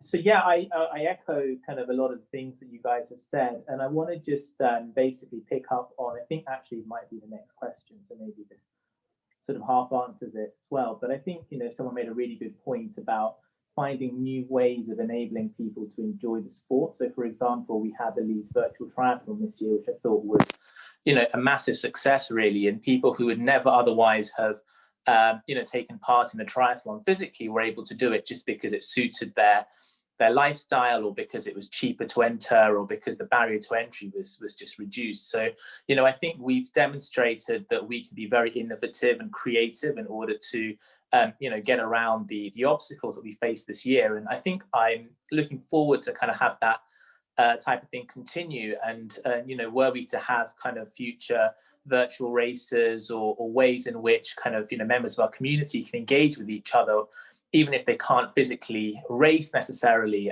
in one location, you know, I think that's something which we can definitely embrace going forward, and look at how we can facilitate that. So yeah, that's something that I'm looking forward to.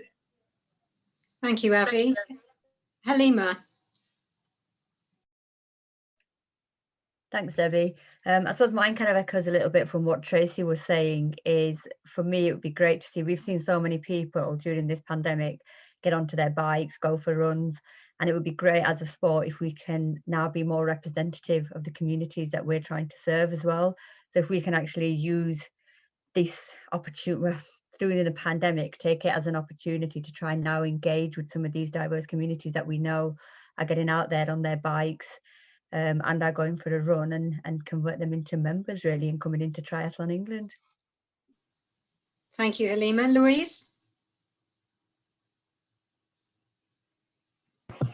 It's always harder when you're near the end of the list not to repeat what everyone else has said.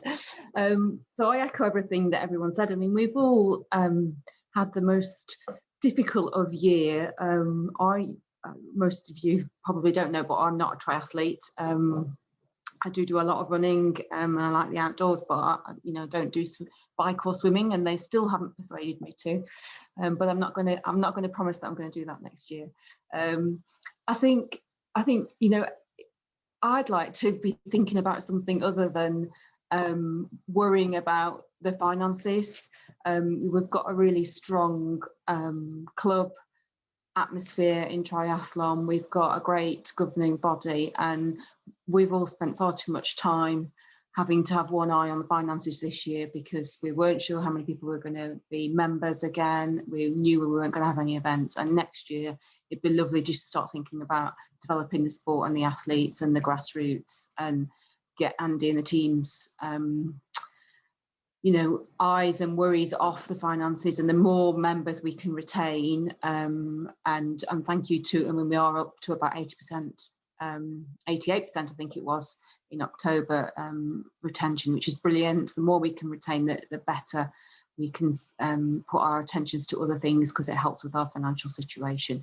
Events is the other big issue for us, and the event income is a big hole in our finances. But if we can get back to racing at all, if the government will let us next year, then that will really help us, and we'll be able to focus actually on the sport rather than anything else. Thank you, Louise, and we will keep trying to persuade you to do a triathlon yet. No, just you won't. wait. Stephen. Hey, thanks, Debbie. Yeah, I think personal level for me, it would be getting back to participation in races. I'm very happy training really hard and doing most of it alone, but it really comes together with other people in races. So that side of it doesn't matter how many virtual races there are, it's not quite the same. And I guess the other one would be to hope that we can see a successful Olympic Games in the summer. Thank you, Stephen. Duncan. Not really much more to add than has already been said, but I think one of the things that we should actually reiterate is how positive a lot of the event organisers have been this year, in trying to put events on when things did relax a little bit, and also how they want to put events on again next year. Likewise as well with a lot of clubs and leisure centres who want to put on go dries. So, I think we should be really assured of ourselves that we are in a positive position going forward next year. There's certainly the desire there from the event organisers. There's certainly the desire there from the clubs, and also from facilities as and when they're allowed to open and allow people back in there. So I think we should take it as a really positive. Once things have become a little bit more back to normal, that there is a great big desire there, and that should be something that we should really sort of build on as a good foundation. Thank you, Duncan. And last but by no means least, Andy. My aspiration is to need to buy a GB age group tri-suit, but that's not going to happen for anybody that's seen me running or cycling. Joking aside, in a word, it's growth. When I'm feeling self-indulgent, as a bit of what Louise said, I'd just love to have a 12-month period with nothing uncontrollable coming in and affecting what we're trying to do. But that's, we live in the world that we live in. So yeah, getting back to growth, capitalizing, like Tracy said, on the advantages we've got over indoor sports, or other sports that don't have the natural opportunities that we've got. So yeah, those are my aspirations for next year. That's wonderful. Thank you, Andy. And keep trying in those running. You never know. You have to enter the race to get into it. So another question for Halima that's come in. How big a stride do we need to make in triathlon so that we're at a global or international standard? And what do you think are the core foundations to achieving this? Very big question. Yes, that's actually quite a big question as well, going global and international. I think some of the things we really need to look at is collectively working together with our partners, whether that's at a local level, international or global level. But I think the biggest thing for me as well is improving our visibility. at all levels of the game, whether that's participation, elite athletes, or whether that's workforce. When people can start seeing greater diversity within a sport, it will start to bring more people into that sport. And I kind of say that from a commercial side as well, is can we diversify those sponsors or those partners that we align ourselves with? So I think there's a really big thing around visibility and profile of the sport. I think the other side of it as well is around looking at the structures that we have set up as well, and are these maybe by default, whether it's unconscious or conscious levels, are we creating structures that may not allow certain communities to actually come into the sport? And that's something that we're doing at a Triathlon England level, but it's something that needs to be looked at also at a global and an international level too. Thank you, Halima, that's great. The next question is about clubs and members. So how can TE help clubs to encourage members to become members of Triathlon England directly? This is one I'll throw open to Sally, but I'd be also interested in hearing Jamie's views on this afterwards. Thanks, Debbie. Yeah, I think this is an area where we have the most opportunity for club members to become members of Triathlon England. And the first things that we clearly need to do are make sure that we've got those products for the club members that are relevant and add value to club members. So there's lots of work continuing to go on with that. But I think if there are opportunities for clubs to sell in the value and the opportunities for being a Triathlon England member, that's really, really helpful. So anything you can do as clubs out there to encourage your members to support the sport, so they're also protected and connected, that would be fantastic. Thank you, Sally. And Jamie, what are you seeing out in the regions at the moment? We're seeing the membership is, as we've seen from our figures, resilient, even in a time when we're not racing, because I think being a member of Triathlon England is about being part of the family. And in past years, it's been about the race license. And if I do so many races, it's a case of, well, the membership pays for itself. But that's the old message. We do so much more within the membership package now for our members to help support and grow the sport. And within there, we have a number of offers which are very valuable to the members themselves, as well as the clubs. Do I think we can do more for our membership? Sure. Can we create more innovative offers? Yes, we've seen that with the membership structure that we have now. Should we be complacent? No, we shouldn't. Should we be striving and pushing everybody to become a member of Triathlon England? Yes, because the more members we have, the more diverse the voices, the better the sport will become. Thank you, Jamie. That's a really important message. The next one's, and again, Avi referred to this earlier, but since lockdown, clubs have really embraced technological world and are learning so many new things. Are there any plans from Triathlon England to deliver more activities and events like this as we go back into some form of normal? And did you want to pick this up? Yeah, and maybe I should just clarify one of my earlier answers when I talked about the old guy who didn't really get esports. For me, when I think about esports, I think about sitting on a sofa playing a computer game. I wasn't thinking about Zwift rides and that sort of thing. I think Zwift is a huge opportunity, as a gift almost for us. And I know Lee's put a couple of questions or comments in there, and we're really trying to drive that relationship with Zwift forwards. Are there any plans from us to deliver more activities? Absolutely. Debbie mentioned earlier the success of the virtual Leeds Challenge, where we had nearly 6,000 people taking part in a duathlon in their own way, at their own pace. The plans are in place to do another one of those in January. I mentioned earlier on the question about cuts and redundancies that we're investing more in digital, so that we have more digital team members in the office or working from home perhaps, who can drive those types of activities. So absolutely. And even if we go back to some kind of normal, we still see that being part of the mix in the future. So it's definitely a yes. Thank you very much, Andy. There's the question that's come in on the technology strategy. So one for you, Steve. When will the technology strategy be published, and is there going to be an opportunity for consultation? What innovation do you think might be unlocked? And obviously we're at early stages, so but would you like to make a few points on that? Yeah, I'll have to go, risk of shooting myself in the foot. I might ask Andy to pick up just the first part of that in a second.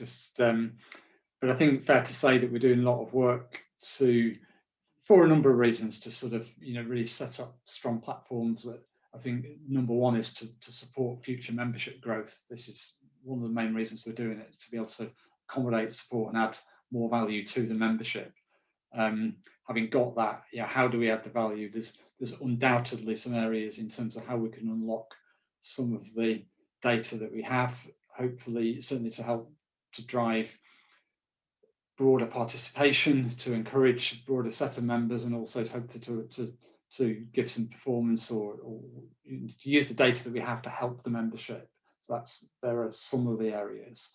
I think it is fair to say that even the questions today, and there's this whole virtual space and how do we use that sort of technology, is probably that's gaining pace perhaps faster than we might have anticipated, and I think that's probably something we do need to take on board.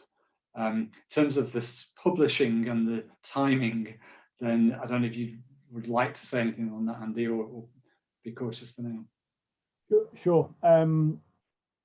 If and when we proceed with this project, let's call it that, it could be the single biggest investment that Triathlon England, and indeed the other home nations and British triathlon, because we're hoping that we'll all do it together, will ever have made. So we need approval from the four boards. We need a robust business case to put to the four boards before they can approve that expenditure. I'm hoping that the first part of that process will happen this side of Christmas, so that by the end of January, all four boards will have approved a proposal, and then we can go live. But to bring that to life in my slightly Luddite terms, for me, it drives two core agendas. It drives the membership agenda and our ability to give customers what they want and communicate in a way that makes sense to them. And the other element is the event experience. So no matter how fast or slow you are, we help event organizers and we help participants through this technology have a really fantastic experience when they enter and post race. So those are the two, for me, fundamental building blocks of it. Thank you, Andy, that's great. Question on children in our sport. So it's clear that COVID-19 has had a huge impact on the youth of today. Do Triathlon England have any plans to increase our focus on getting more children into our sport? Andy, I think, would you like to pick up this initially? Sure. Simple answer is yes. We've completely reorganized our development team. We've now got a head of children and young people. We've developed a schools offering. And let's be really honest. In the past, Triathlon England, going back 5 years or so, just missed an opportunity here, and we're playing catch up. But we're trying to catch up as quickly as possible. So yes, we are. Watch this space. There's going to be a lot of activity over the coming 6 months or so, particularly if we get a lifting of some of the restrictions that are in place. Thank you, Andy. One more for you as well, I'm afraid, but I think it would be interesting. This is about open water swimming and whether there's any funding initiatives or support that clubs can get with regards to open water swimming. So I wonder whether we make some comment about Shout or any initiatives we're working around there. Yeah, and I perhaps blend that in with one of Lee's earlier questions about working with Swim England. So I alluded briefly earlier to our belief that open water swimming is a massive opportunity to grow our sport and give people what they want and realise lots of health benefits as well. So are there any grants from TE? Well, in simple terms, no, because you've seen from Louise's presentation the financial predicament that we're in. So there isn't spare cash to distribute. There are, however, grants from Sport England for club activity. But what we're doing with open water swimming specifically, and I had a meeting with the chief execs of Swim England and Royal Life Saving Society on Thursday, a couple of days ago, is we're really clear about where we see the opportunity. So some of the cost reductions that I spoke about earlier, we're going to invest those in open water swimming. We're going to accelerate the rate at which we accredit venues as safe open water swimming venues. We're going to create a proposition for individuals so that they engage with that program, So they go to those safe venues, they have a great open water swimming experience. We're going to link that into our membership, and hopefully we're going to see a seismic growth in the number of people. It's estimated, I read somewhere the other day, that 375,000 people in the UK currently do open water swimming. Now, whether you believe that figure, whether it's absolutely spot on or not, it's obvious what the scale of the opportunity is here. So this is going to be a big thing for us over the next few months. Thank you, Andy. We're getting close to the end of the Q&A time, but we've got a question here on anti-doping. We've seen a lot of it in cycling. How can we make sure we keep doping out of our sport? Kevin, I don't know whether you want to mention anything about anti-doping on the performance side, because obviously that's very important, and we can pick up any other areas afterwards. I mean, it's obviously incredibly important, isn't it? As well, I think certainly as far as I'm aware, we do educate our athletes on anti-doping. They're obviously all signed up to the sort of UCAD testing that they have to do as part of being funded athletes. So I imagine we do a fair amount through the pathways, to both from education perspective and then beyond. Yeah, that's probably all from my knowledge. I don't know if you want to add anything, Andy.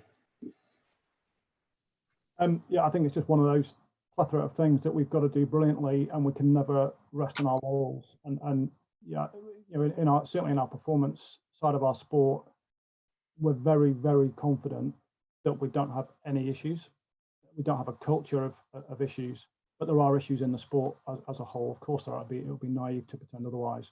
So as Kevin alluded to, we see the fundamental solution being education rather than, you know, of course, there's a place for testing and for sanctioning, but it all starts with education, and that's where our focus lies.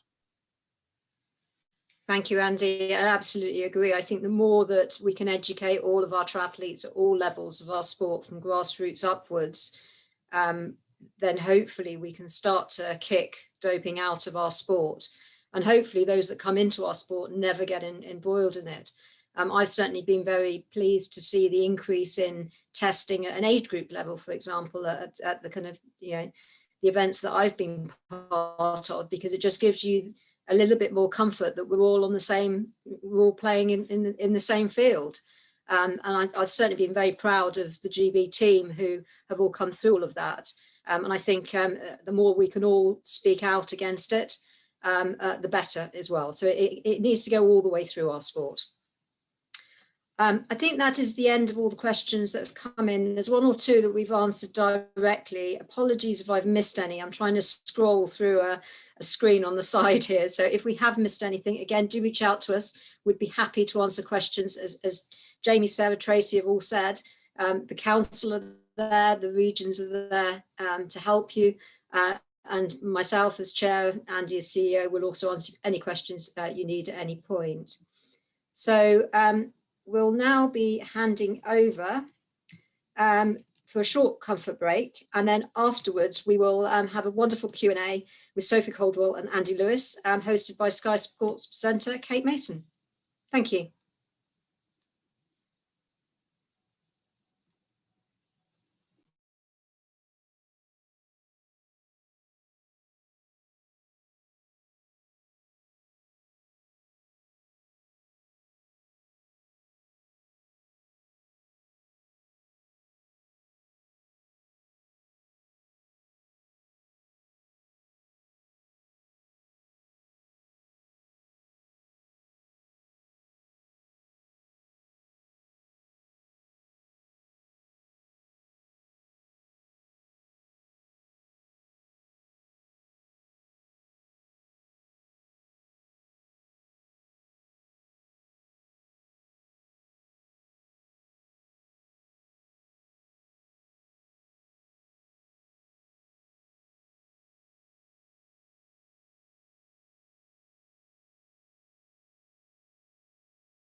Hello, welcome back. It's now my pleasure to introduce Kate Mason. Kate is a renowned broadcaster and presenter with Sky Sports, who will host the question and answer session with Andy Lewis, and then our Triathlon England Award ceremony for us. Kate, over to you.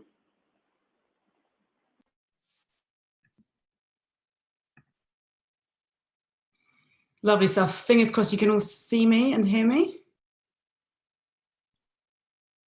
Resounding silence is good news. Can you? Andy? I can. All right, spoiler alert. Yeah, we are joined by Paralympics GB's first ever gold medal winning paratriathlete. It is Andy Lewis. Andy, so great to have you with us this afternoon on such an important occasion. How are you doing?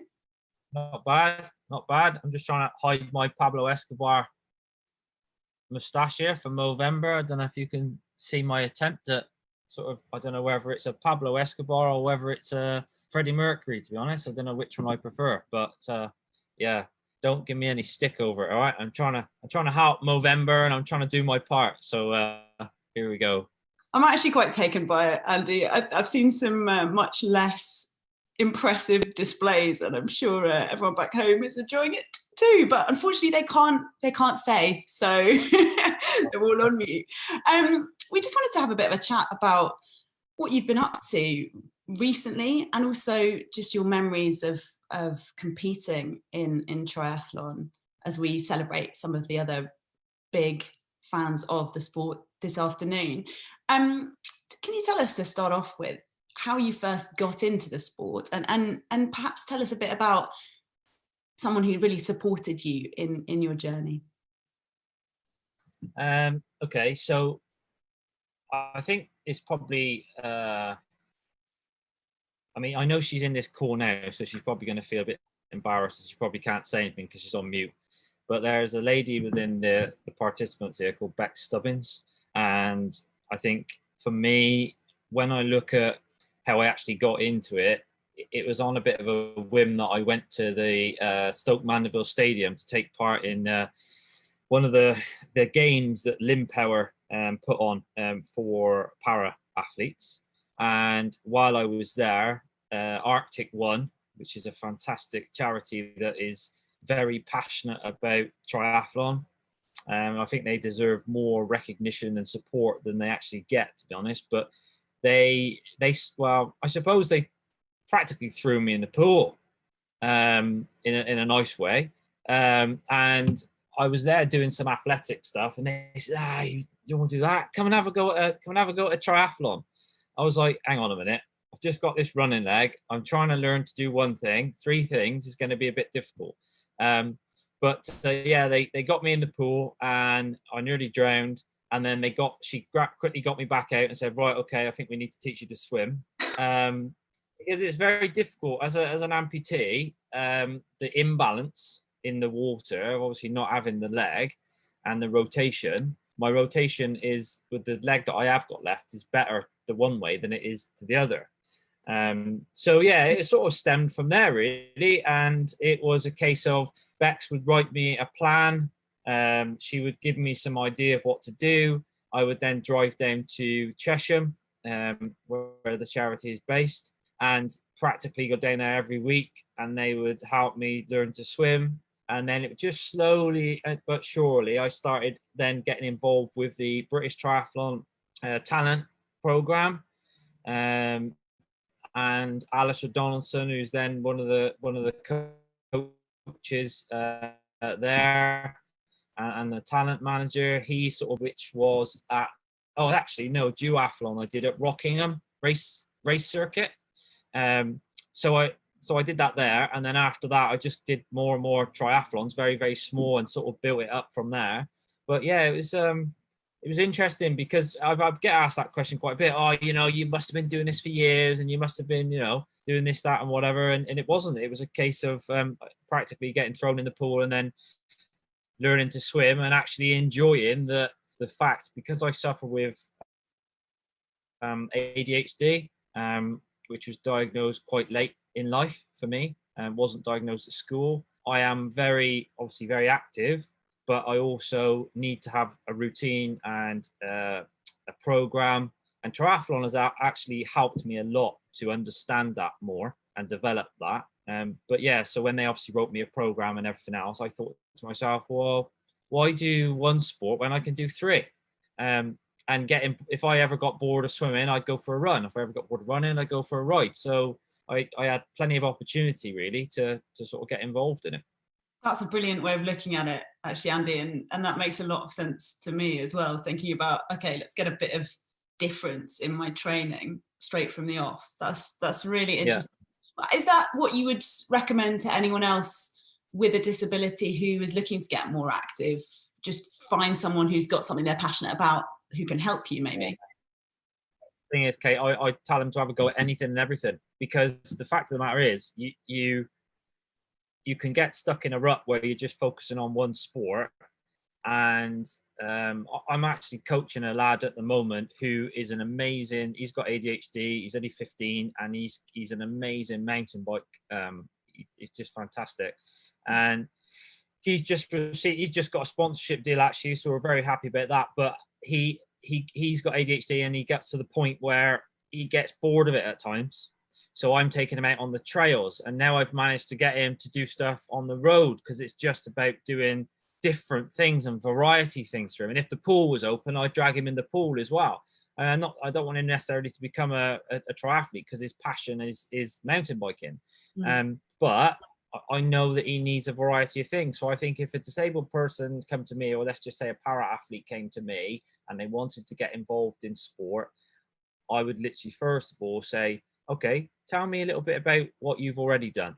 That'd be my first question, just to see where they've done and gauge what it is. And then I would be saying, so what are your current interests? Like, what do you actually enjoy doing? Or what did you enjoy doing? And then it's sort of breaking that down really, and just trying to find things that they enjoy. So yeah, I would just tell people to have a go at anything. I tell my kids all the time, just, we've got this, we all have this inbred into us as kids, okay? But absolutely, we tell our kids all the time, or adults or people with disabilities, be careful, don't do that. Oh, be careful when you're doing this, be careful. We're constantly telling people to be careful all the time.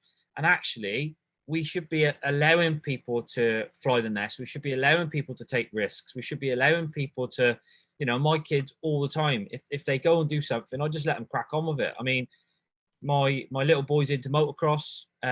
He's into mountain biking. He's absolutely nuts. And Bex and anyone that follows me on social media will see that.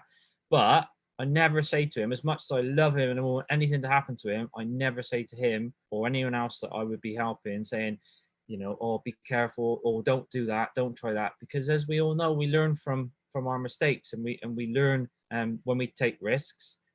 Sometimes they're good risks and they work out, and sometimes they don't, but we learn from it. Shows real courage, Andy. It's a great thing to hear. Now, look, of course, we couldn't have you on the line without asking about 2016. Just talk us through it, really. Just talk us through what it felt like to win in 2016, the first GB, Paralympics GB triathlon gold. You know what? I get asked this quite a lot, and it was very, I don't know whether it's because of my accident or whatever, but my memory is rubbish, and my wife will tell you that.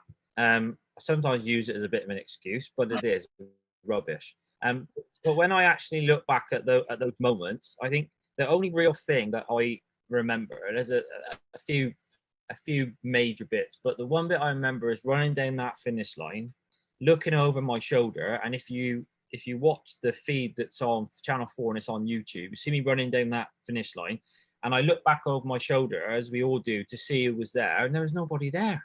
And I remember at that point just thinking, because I did this in Chicago, I did an extra lap, and some people will remember that, on the bike in Chicago, and I paused up the World Championships.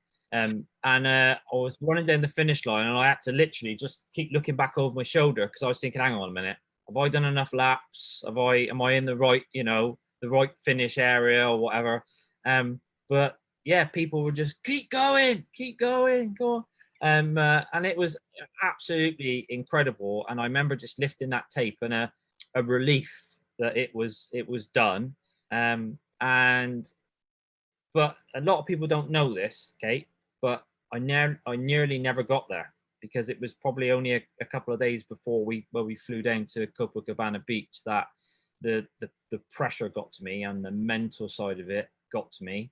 And I remember being sat with the coaches and with the psychologist and some friends, and I was just like, I don't want to do this. I can't do this. Like, where am I at? And I think it was the pressure of obviously the other events that I'd done and won, Europeans and Worlds, etc., that I actually felt really low, even though I was in the pinnacle of what I was about to do, and I was about to go down to Copacabana Beach and race in an inaugural triathlon for Paralympics. I felt I didn't know if I wanted to be there. I didn't know if I wanted to do it, and it took a lot to get me to go there. But once I was on the pontoon and the gun went, obviously everything just slotted into place, and it was, and I did a wrong turn as well off the swim. I think someone else did it as well in the team. I can't remember exactly who it was, but I remember swimming to the first buoy and going to the wrong side of it. So yeah, it wasn't nothing to do with sighting. It was just absolute. And then after that, I thought, oh, I've blown this, and I was third out of the water. And it was just the fact that everything that I'd been taught by the coaches, everything just slotted into place as I went on. And I remember the run part of it, and someone overtaking me on the run, or actually right behind me on the run. And all I remember saying to myself was, focus on me. Don't focus on everyone else. Just focus on my performance and what I've got to do. Because I was a nightmare for that before, and the coaches kept telling me off for it. And I remember just focusing on me. But the actual fact of holding up that gold medal, it was a bit upsetting because my family obviously weren't there and couldn't make it. But I remember just holding up that now, and the Sugarloaf Mountain being in the background, and obviously I've got many pictures of that now. It was a massive achievement. It was a massive achievement for me to get to that point, from being at my lowest to obviously getting to my highest within the sport. So yeah, absolutely fantastic to have achieved it, really. And what a beautiful place it is, Rio. Wow, some of those photos are just extraordinary. Great triathlon to do. It's a great place for a triathlon, that's for sure. Yeah, not very easy, I wouldn't have thought, but hey. Thank you for telling us that about how you were feeling at the time as well, Andy. It's really important that people share those kind of issues, because so many times people think these guys are invincible and they're just focusing on their training, and it's not the case, is it? And I think you're obviously retired now. Was that connected to that? Yeah, partially. I think that I do miss it. I'm not going to lie. I do miss it, and I miss having the routine. I miss having the team around me. I miss the banter more than anything. It's very difficult to sort of to create that again, particularly when you've gone through so much. But I just got to the point where I realised that I was traveling around the world, and I wasn't seeing much of my children. And it was time for me to realize that I think after sort of the Tokyo categories and everything came out, for me, it was a case of, okay, well, I've set out to become a Paralympian. I set out to achieve British, European, World and Paralympic title. And it's very difficult when you've obtained all of those to then actually turn around and think, okay, so what am I going to do now? As we know, people take a long time to work towards and achieve those titles. And I was just very fortunate, I suppose, that I came into the sport at the right time. I was supported very well and pushed into the right, the right direction. And my wife and family were very, very supportive. I mean, I don't know if anyone knows about obviously the different like the funding that you get put on by UK Sport. But when I left £38,000 a year job working for aerospace to go to 12 grand a year as an athlete.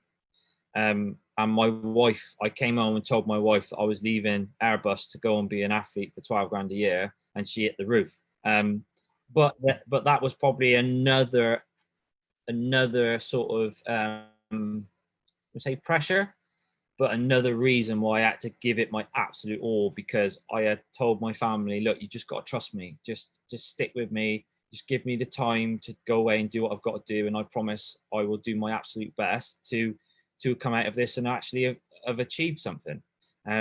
So yeah, I think with that, spending time with my children, the mental side of it as well. I suffered massively with mental health and battles with myself leading into that and after, and still struggled with that now. I talk about that quite openly now. And I needed to have some time to reflect on what I'd done, and obviously then spend some time with my family. And after that, I came out of it, and I don't know if you can see over my shoulder here, but this is a massive whiteboard, and I'm actually in my, let me just give you a little tour. So I'm actually in my garage. You can see a mountain bikes. I'm mountain bike mad now. Got mountain bikes and a whiteboard in the background there. I've actually got a calendar on there at the moment, which I'm waiting to start putting races on. Right. But I used that whiteboard for a massive amount of planning, and I came back and I sort of built up a picture of what foundations have I put in place at the moment. What have I got that I'm good at, or I can achieve at and move forward with? So I started to create a bit of a plan in my head, and I got to the point where I was just like, I can't do this and do the triathlon side of stuff as well at that level. Yeah. So I'm not going to say I'm retired from para triathlon. I'll still have a go at a triathlon now and again. I'm not saying I will, do the Arctic 1 events and things like that in times to come, but I needed to find another sport. I needed to find something else to do, and I found the love of mountain biking now to get involved with that. So yeah, that's where I'm at the moment. Brilliant stuff. Yeah, you're back in. You dropped out slightly when we were just talking to you, but thank you so much for sharing all of that. And it's just been really great to hear from you, Andy Lewis, a gold medalist, just on our Zoom call. Sorry about that. This afternoon. That was brilliant. Thank you. I think we're now going to get on to the awards, because it's time to start recognizing all of the people in the triathlon community. So thank you so much for being such a great start to that, Andy. All right. Well, as you heard from Jamie ahead of the chat with Andy, I'm Kate Mason. I'm absolutely delighted to be hosting this year. Wow.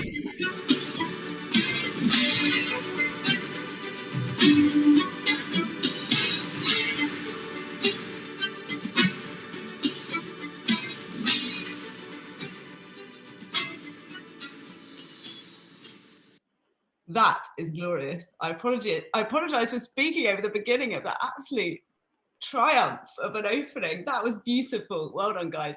Yes. Welcome to the awards.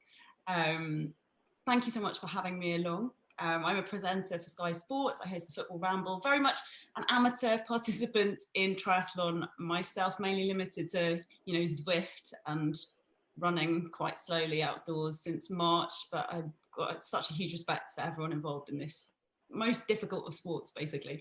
And I'm just so excited to help celebrate everyone this year, and where the hardships have been not just the usual physical and mental ones of competing in the sport, but also finding brand new ways to carry on when 2020 threw up obstacle after obstacle, didn't it? And the reason that the sport has been able to continue and to be in such good shape as we come to the end of the year is all down to the hard work and dedication of volunteers like you. And today, as I think must be pretty obvious, we're all sitting in our kitchens and our sitting rooms, and I don't know, in our bathrooms, each to their own. It's a slightly different awards day to the one that I first chatted with British Triathlon's volunteer program manager, Adam Gumby, about way back at the start of the year, but it's a very important one in this year of all years. There's going to be 7 awards announced. Some of you won't have seen these before. They're brand new ones that we want to use to recognise so many of the volunteers who've been working harder than ever in 2020.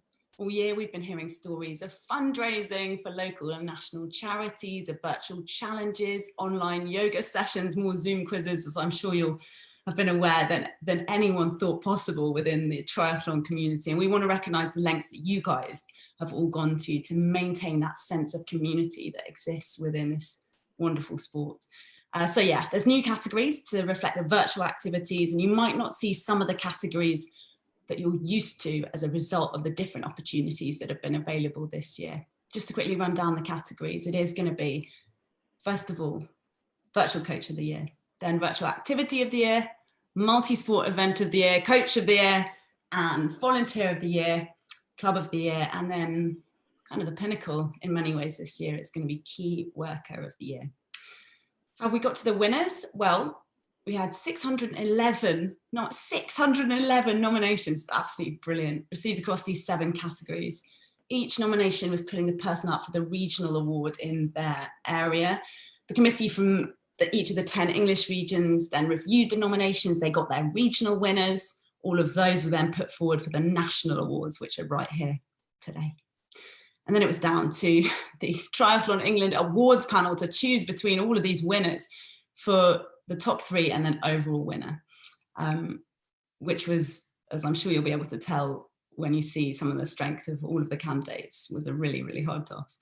And I'm just about to be joined now by Triathlon England Council President Jamie Gordon to announce the winners in each of those. But before we get on with the awards, it'd be great to grab a quick chance to chat with Debbie Clark, Chair of Triathlon England. Debbie, if you're on the line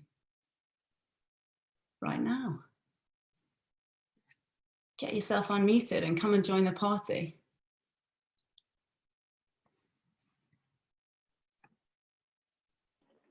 She must be shy, Kate.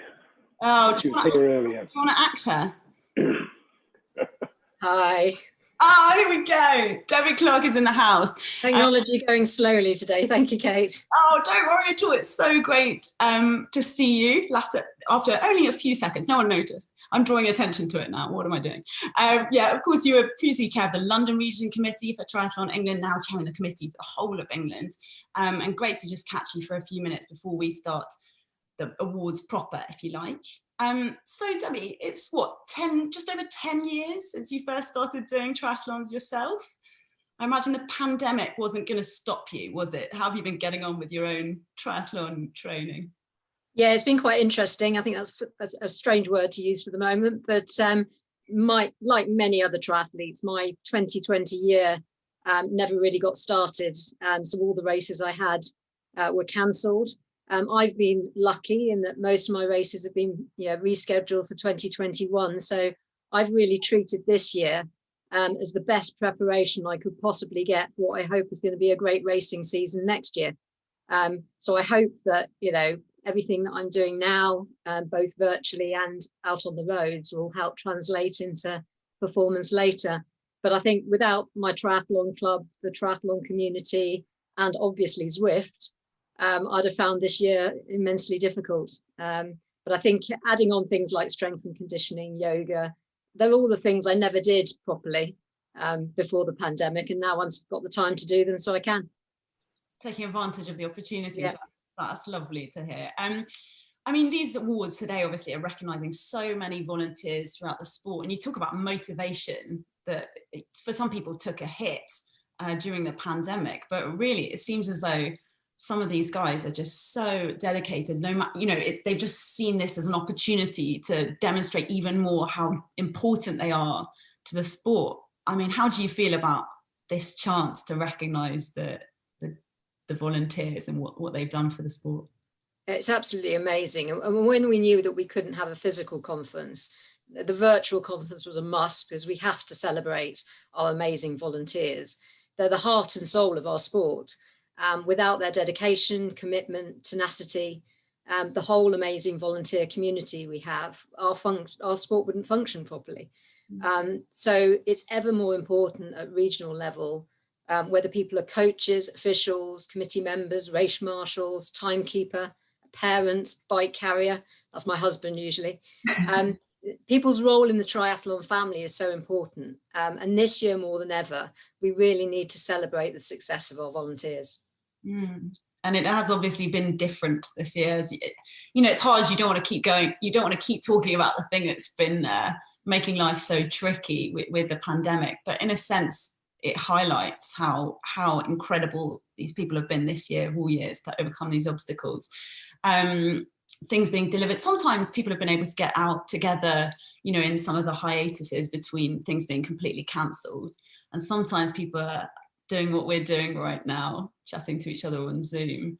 And the sad thing, as you mentioned, of course, is that we're not all together and we're not able to, you know, hear the applause for all of these guys. So what would you say to all of the regional winners who've dealt so incredibly with this? I'd say a heartfelt thank you to everybody. You've all worked so tirelessly to ensure that current and aspiring multi-sport athletes can continue to race, train, and most importantly, stay connected, as you mentioned, Kate.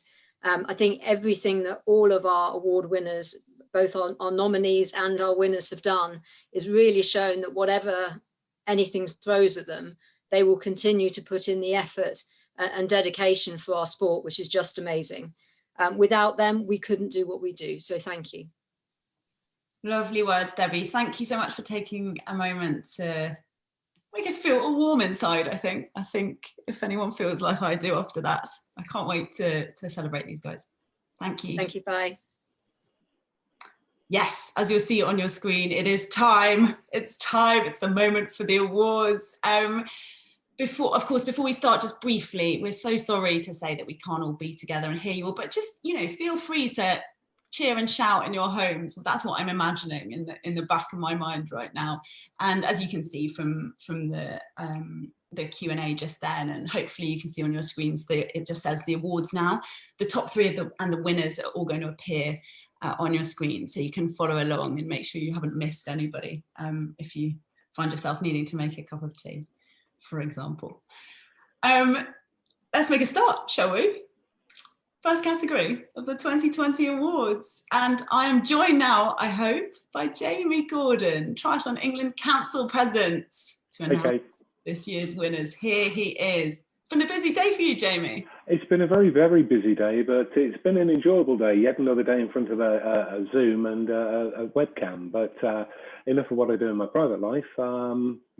It's been a really engaging day, and I hope everybody's enjoyed it. But this is what people are really looking forward to, seeing who's won our awards for this year. So let's not keep them in much more suspense. I thought you were going to build it up even more there. No. The drum rolls will come, I'm sure. Okay, yeah, absolutely. Okay, so as you can see, it is time for Virtual Coach of the Year. Basically, this is about reflecting how creative everyone in the Swim, Bike, Run community has had to be this year. The first two awards are Virtual Coach and Virtual Activity. Many of these nominees had to learn new skills literally overnight to help them continue with their activities, as well as using every bit of their experience to support the teams and the people that they were leading. So whether, you know, again, those Zoom, you get shares in Zoom, those Zoom strength and conditioning sessions, virtual 5K races, whatever it is, the first two awards are just a thank you to everybody who adapted so beautifully and took everyone with them, taking on their new roles this year. So here it is, Virtual Coach of the Year, to recognise those coaches who've led the charge on this. Start with third place, shall we? Paul Williams. Here he is from London.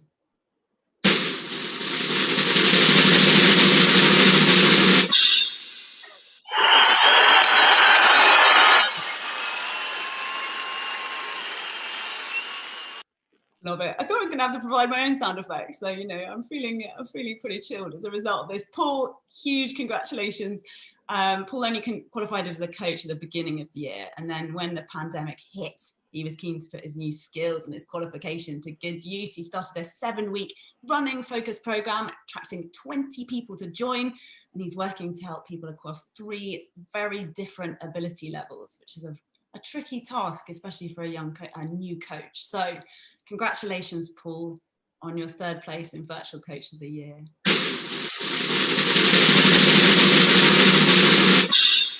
Here it comes.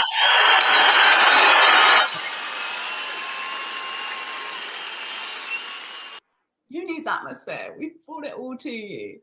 In second, yes, it is Mark Fraser from the East region. Mark, congratulations. This is for your virtual activities for Wooden Triathlon Club. Virtual training sessions to keep club spirit alive. They meant everyone could train together, even though we were all so far apart. During the spring national lockdown, Mark's activities were so much fun that they also brought new people into the club. They were just so keen to get involved in what Mark was putting on. So congratulations, Mark, in second.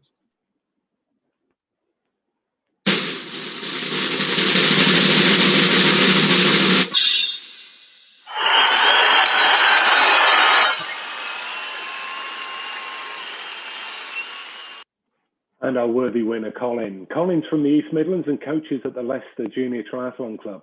He helped engage their members and keep them active and motivated whilst they were at home during the lockdown, organising weekly runs and cycling sessions that prescribed how the members should be training, as well as Colin's S-Miles that gave them 90 minutes to cover as many miles as possible. These sessions were more than just about training, however. Members connected over Zoom to maintain a sense of community, sharing laughs and encouragement, as well as being kept up to date with their league table positions for Colin's S-Miles. Well done, Colin, and keep up the good work. Brilliant stuff. Congratulations to Colin. What an achievement. Now, we come on to Virtual Activity of the Year. This is the second of the new categories. It takes in everything that's been running virtually in response to the COVID-19 pandemic. And in this one as well, we've got 3 nominations, and we're going to reveal them and then tell you who's in first, second and third place. We wanted to celebrate the way that basically after normal triathlon activity was suspended, everyone's enthusiasm to just keep training and also competing and socializing, which is, you know, important, pretty core, I think it's fair to say, kept the triathlon community going. So thank you to you guys. And we're going to announce the third place now.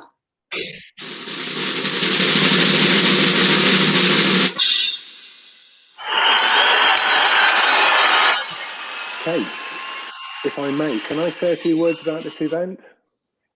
Of course you can. Yeah, because I should have been down there at Keswick for the Lakesman for the event, and I know that when they had to cancel that event, they were extremely disappointed with having to cancel and letting down a lot of their very, very loyal and passionate competitors.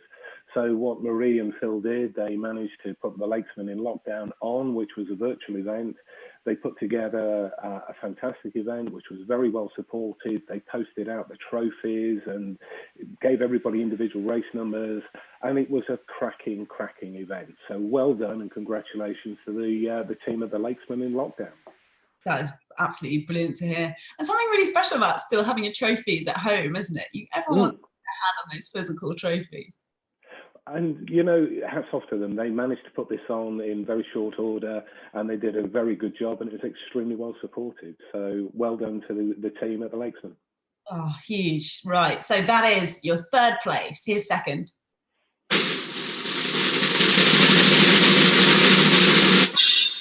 It goes.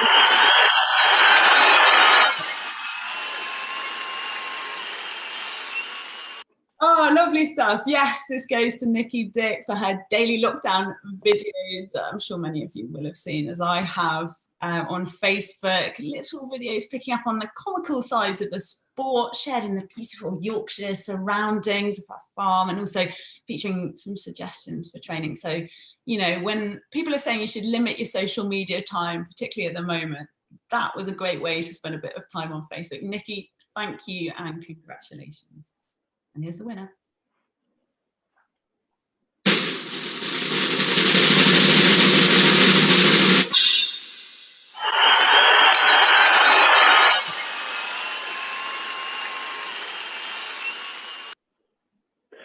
And our worthy winner is Francis from the Northeast and is a member of the Alnwick District Triathlon Club.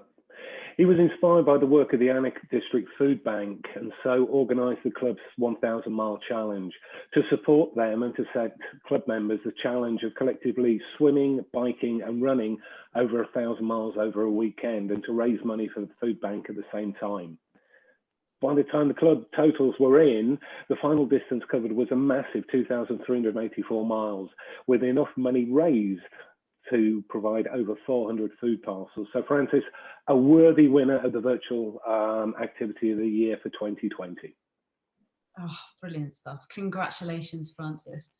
So those are the first two. We've got Maths Geniuses will be able to tell you we've got 5 more awards to come.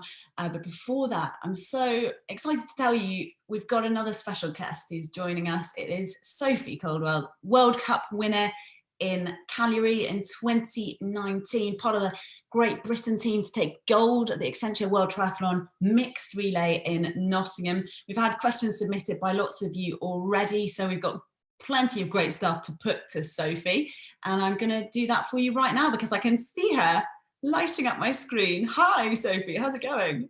Good, thank you. Good, how are you? Yeah, not doing too bad actually. I've got my tea, I've got rain is outside, so you know, it's good to be indoors in these conditions. Let's hear from you then. Same question I guess we spoke to Debbie about just now. You know, it's obviously been tough with COVID, but how have you been dealing with this from a training perspective, but also from just staying positive? I think when the first lockdown hit, obviously that was quite a shock to everyone. Like no one had been in that situation before. So yeah, like everyone else, the first couple of weeks I sort of like was floating around and didn't really know what I was doing.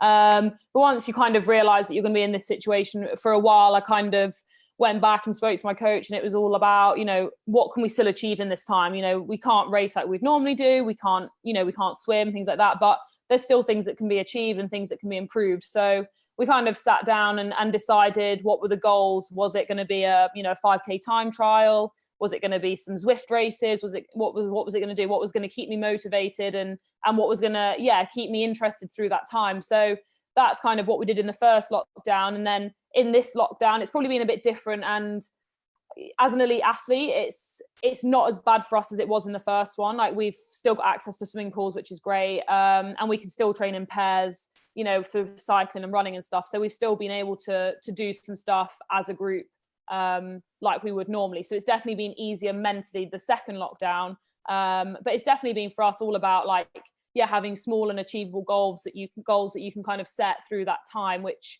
has really given us something to work for and aim for without having the races that we'd normally have. Yeah, makes sense. So tough without being able to swim, I guess, for the first lockdown. You just, what did you do? You just... Well, I saw a few people getting inventive in their gardens with swimming pools, but I love swimming. Don't get me wrong, I've swam since I was a baby, so I am definitely a water girl, but there's absolutely no way I was getting a swimming pool in my garden and tethering myself to a post. That just wasn't for me. So didn't do that, but I did do a lot of stuff in the gym, band work, things like that, just to not so much to keep swim strength there, but to kind of keep a bit of like shoulder health and stuff like that. So when we did get back to the point where we could swim, we didn't have to do a really slow process of building back up. We could sort of like hit the ground, not running, hit the ground swimming, so to speak. So yeah, I mean, once the open water venues opened back up, we did a couple of that just to sort of prime ready for getting back in the pool. And then once the pools were back open, we did a couple of weeks of just basically getting back in the water and remembering how to swim longer than half an hour. And And then we've been really lucky that since then, the guys at Loughborough Pool have done a great job of keeping it open and COVID secure. So being fortunate that we've been back for quite a few months now and haven't had to stop during this second lockdown. Yeah, okay. Bit more of a tough question, the next one, I think, talking about the fact that it should have been the Tokyo Olympics this year.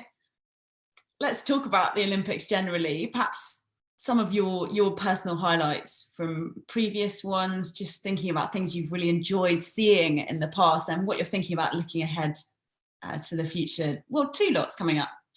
Yeah, I think the Olympics is the pinnacle of sport. You know, as an athlete that does an Olympic sport, like that has been a dream, you know, as a young age. And, you know, whether or not, you know, it did go ahead or not this year for me, obviously the team's been announced for next year with Georgia, Jess and Vicky, but, you know, not having that just to watch, like I love sport. I love whether that's swimming, athletics, you know, get into everything, you know, I mean, you get involved in gymnastics and I can't even touch my toes. So, you know, I absolutely love sport, and, you know, being in that position of not having that on, you know, it was really missed. And then you didn't even have anything on. So as soon as, you know, Diamond League started coming back on and everything like that, it was just something that I just love to watch and get really involved in. And, you know, even before any international races were coming on, I couldn't believe how into Zwift racing I got. You know, not only was I doing it, but, you know, I was sat there while we were having dinner and I was putting on Zwift races to watch on the laptop. And my other half's going, what are you doing?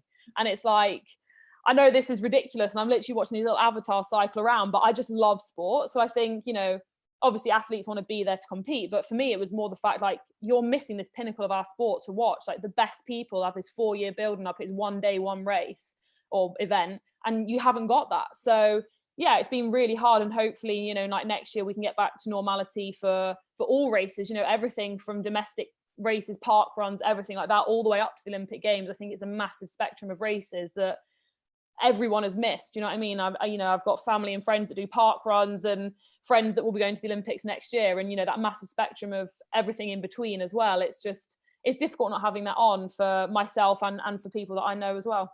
And of course, it's so unlikely that there's going to be fans. Well, I mean, I don't know. Obviously, there's a vaccine in the way, as we hear, but it's the idea of the Olympics without fans. Yeah, it's an odd one. I mean, I did a 5K a few weeks ago, and it was very much like, don't bring anyone with you, and, you know, you can maybe bring one person, and no one was really there. And it was like, you know, a massive park, loads of space, like all outdoors, and even for that, you know, you couldn't have, you know, a couple of people down to watch. So it was, yeah, I mean, hopefully things change for next year, but I'm not sure. Yeah. In terms of celebrating success, Sophie, I suppose this is a really important question generally, isn't it, when people are training? Like, how do you tend to celebrate like a good training session? Of course, a win, but how do you celebrate the small stuff as well? I'd love to hear. I think this, you know, celebrating the small stuff day to day is very much like a training group environment for me. You know, everyone talks about, you know, like success breeds success and everything like that. But I think, you know, being in a training environment with athletes that are always doing that, you sort of want to be a part of that, and you want to kind of like join the party with success.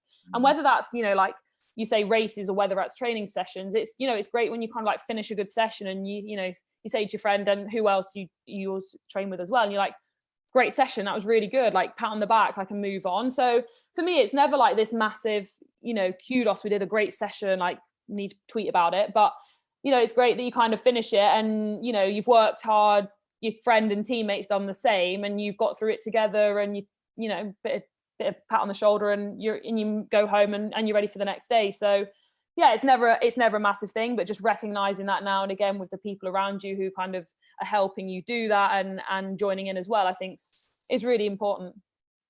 And speaking of big wins in big races, you grew up in Nottingham. How did it feel to win gold in your home city? How did you Yeah, do you know what? Of all the races that I've done and international races, that was definitely my favourite, if not the favourite. I mean, we kind of went in, loved it to be a triathlon, and then it got turned to a duathlon, and we did an interview, and it was, so this GB team's made up of Georgia Taylor-Brown, Alex Shee, Ben Dykstra. So you're all former world duathlon champions and Soph. I was like, oh my God, talk about the pressure for a home race. I was thinking, 3 former world duathlon champions and me, and there's no swim. This is not looking good. So yeah, it was amazing. And, you know, Georgia went off, absolutely flew off for the first leg, hand over to Ben, extended the lead even further. And I'm literally thinking, I've got to run twice here with no swim. This is not going to end well. But I, out of sheer fear for everyone else, I just, got my head down for that. And yeah, it was great. I mean, loads of friends and family were there watching it. Old school teachers and people like that had come down with their children to watch. So, it was great that, people are cheering you on, you actually know them and you can have a chat at the end. So yeah, it was a special day of racing. Did you have a party? What happened afterwards? What was it like? We went to Annie's Burger Shack in Nottingham, obviously, like big burger, fries. We went all out. That's serious. Milkshake? Yes. Yeah. Chocolate? No, vanilla. Interesting. Yeah. You were the one who won, so I can't argue. Speaking about all your teachers who were around in that big win, do you have someone that you could tell us about who's been a particularly big influence on you as a triathlete and on the progress of you in the sport? Yeah, I mean, obviously you've got like friends and family, but if you kind of come outside of that circle, I remember my human biology teacher at secondary school. When A levels were split over 2 years, you had your AS and your A2. I know now that it's all in 1 year, but we had half your exams in 1 year, half in the other, and that's how you got into uni. And for the first year, I was actually away racing for the Youth Olympic Festival. It was they don't do it anymore. It was a 1 in 4 years, like the normal Olympics, but it was for youth.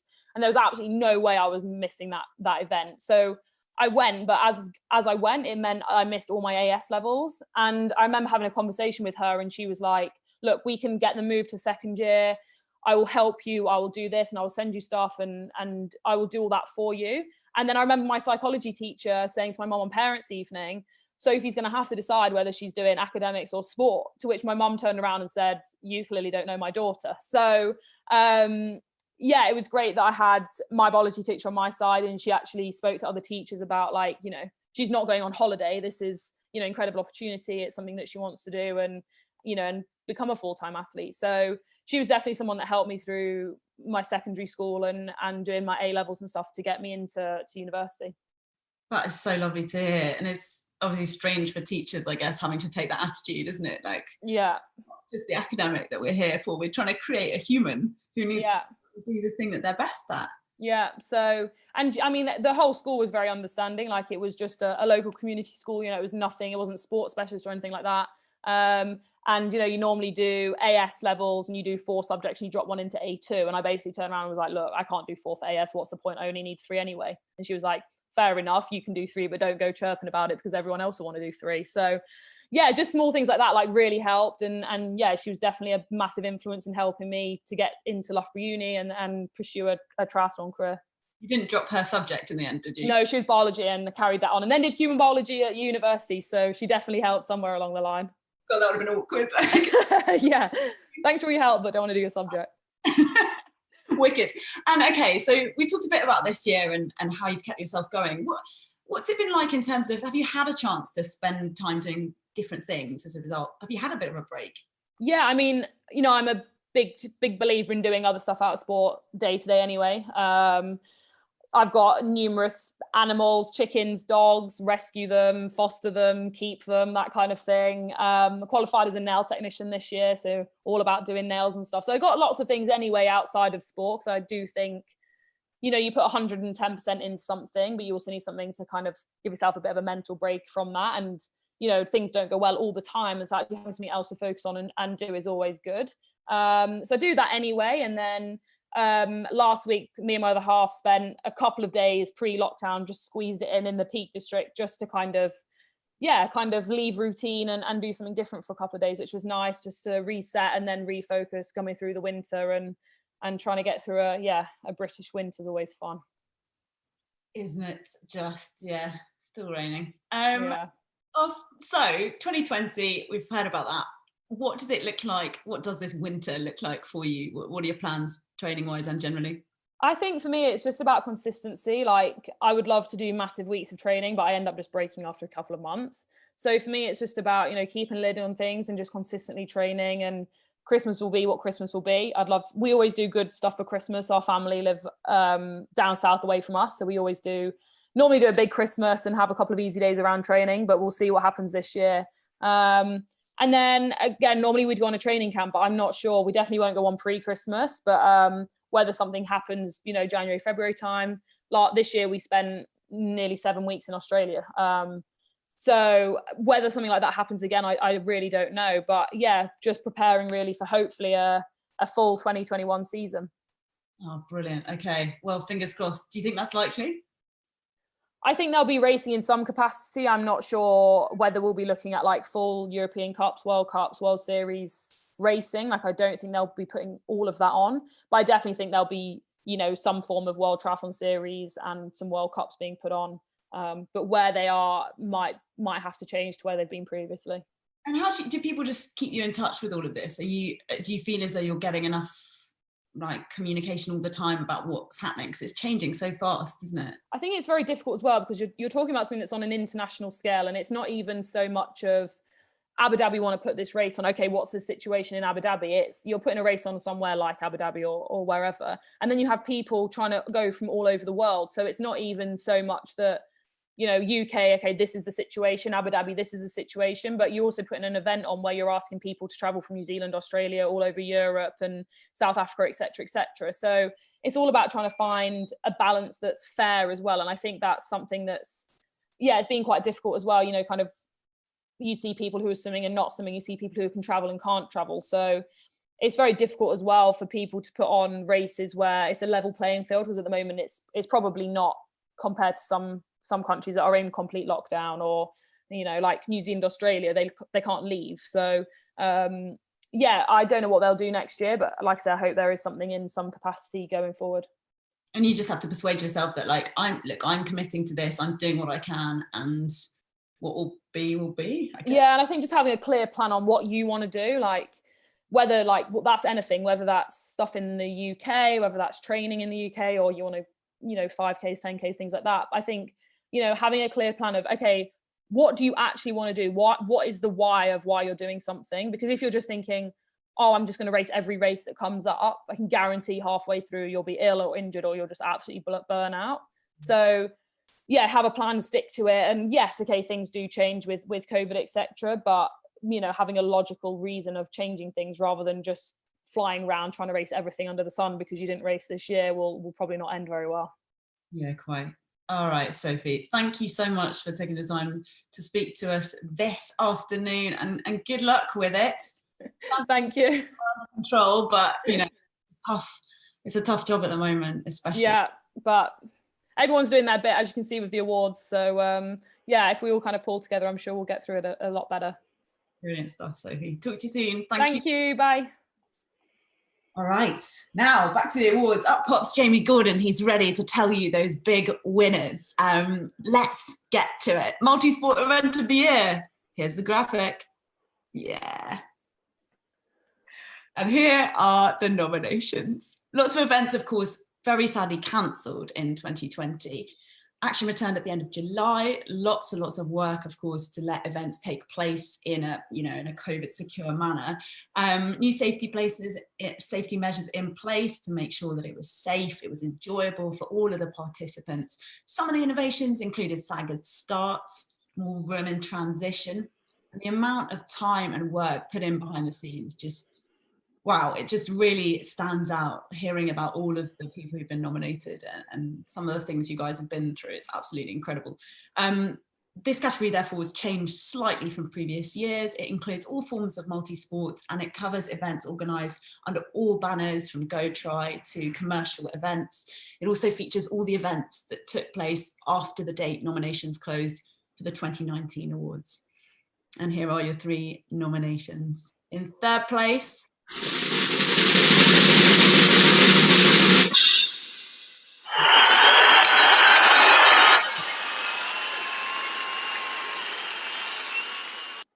yes, Lincoln Junior Triathlon. It's organised by Lincoln Tri Club. It's put on by the juniors for the juniors, with local schools that the club works with offered free places to help encourage more young people to take up the sport. The event's been part of the East Midlands Race Series for a number of years, and it welcomes a mix of abilities, and it also raised £300 for charity this time around. Congrats, guys. Well done.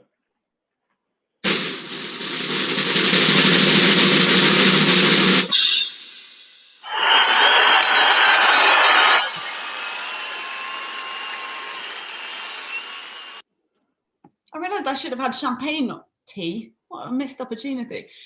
In second place, it is Kids Try UK Bognor Triathlon by Hedgehog Try. It's a kids event, friendly and welcoming one, and the organisers help the participants learn the rules, learn the ways that are expected at triathlon events, and look after them to make sure that they develop as they're participating and that they complete the race and are enjoying it while they do it. So that is second place.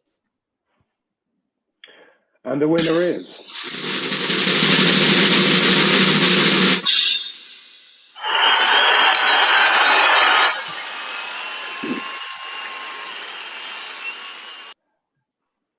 The 2020 multi-sport event of the year goes to Go Try Hull, organised by the Humber Triathletes, and our worthy winners for this year.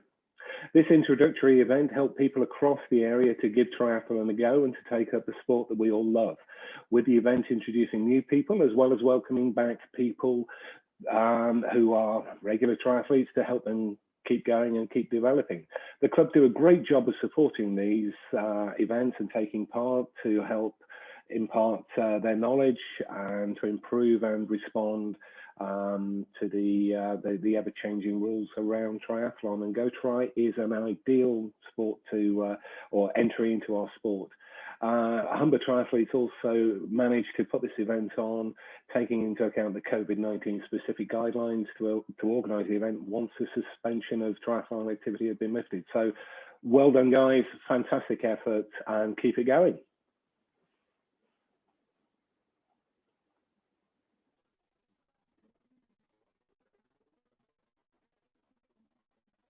Oh, I lost my audio there. No, we're still going. Hugely impressive stuff, guys. Congratulations. We're now on to Coach of the Year. We had the Virtual Coach Award earlier. The Coach of the Year is going to be recognising coaches from the work they've done away from the virtual arena as well, and for the impact, as always, with an award like this, on the people, the impact they have on the people around them. Seems like such a long time ago now, doesn't it? But there was a time at the start of 2020 when what we might think of as normal coaching took place. Clubs even enjoyed warm weather training sessions together abroad. The Coach of the Year is going to be recognising a lot of the work from then, plus the extra time and effort that has gone into helping in-person coaching come back to in some respects at the end of the year. So here are the nominations. All right, third place it is.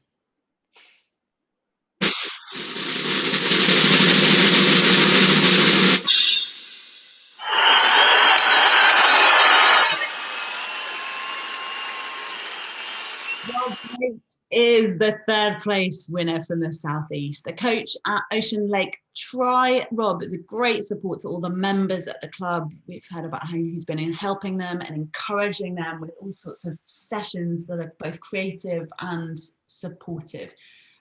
His ability to coach and develop athletes of all abilities has seen club numbers grow, new members attracted by his friendliness and the support that he offers as a coach. So congrats, Rob. That is lovely to hear. Here's second place.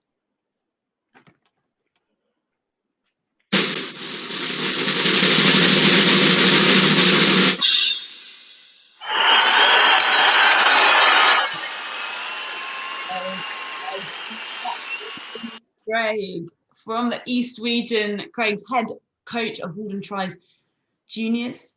He's overseen a reorganisation of the junior section that's basically meant they've got really tailored, specific training for the different levels among the juniors. He's also kept the parents up to speed with what's been going on and getting them involved and to feel like part of the club community. He coaches members in the junior and the senior sections of the club, and his aim, as with all of these things, Craig, you're succeeding, but it's to help them enjoy the sport and fulfil their potential. Congrats, coach. And our winner is...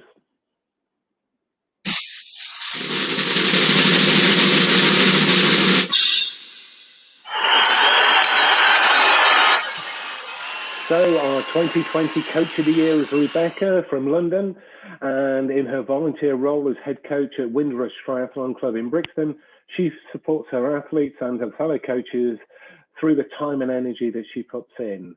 Over the time, the club has grown to over 400 members, with everyone feeling that they will be supported and catered for no matter what their level of ability. Well done, Rebecca, and a worthy accolade and a worthy winner for our 2020 Coach of the Year.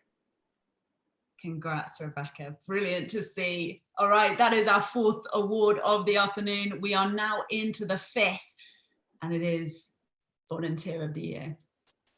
Volunteers, as is the whole point in many ways of this day, are the lifeblood of sport. The Volunteer of the Year award has this year been broadened to include all types, all ages of volunteer, from event marshal to technical official, team manager to club committee member. These individuals, you guys, you give up your time to support others in their swim, bike, run journey without expecting anything in return. And it's that passion for the sport and getting the people involved in it is what drives the volunteers on. So all the nominations were absolutely brilliant, but here are the top 3.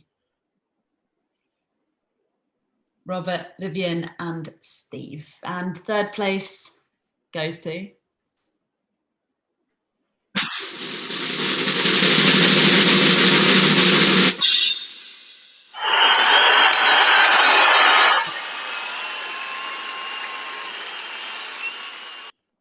Oh, brilliant stuff, Steve. Yes, 3rd place for Steve Butler from the West Midlands. He's organised plenty of challenges for everyone at Malvern Triathlon Club. One great challenge that I've been hearing about was a route challenge, which involved visiting blue plaque venues in Malvern. So combining the sporting with the cultural, beautiful stuff, Steve. Well done.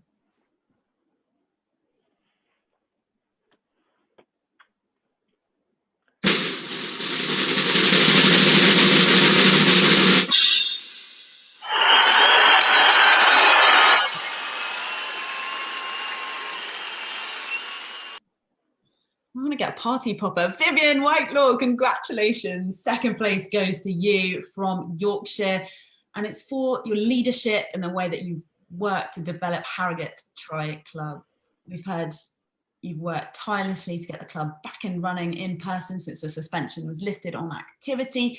You've organised committee meetings and you've spent so much time and effort communicating enthusiastically with all the members to get them back up and running and to feel involved. So congratulations and thank you. And our winner of 2020 Volunteer of the Year is...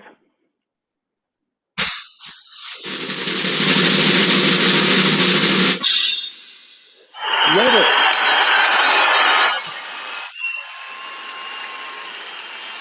Congratulations, Robert.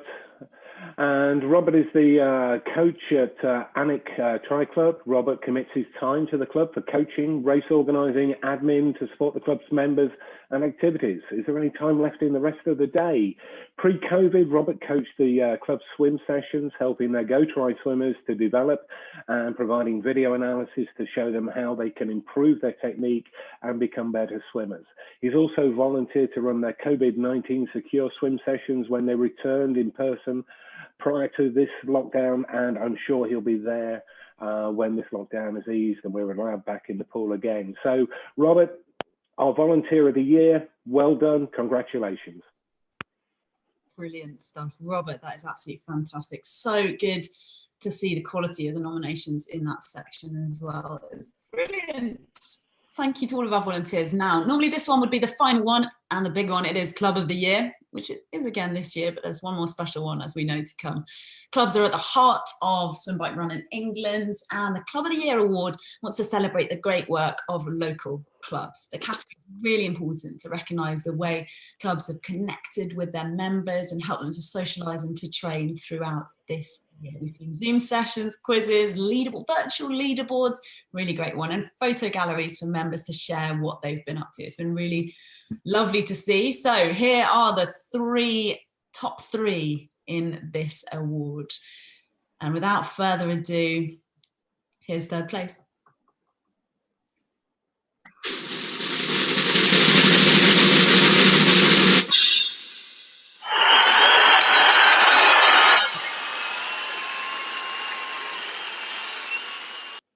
Beautiful stuff. It is Craven Energy Triathlon Club from Yorkshire.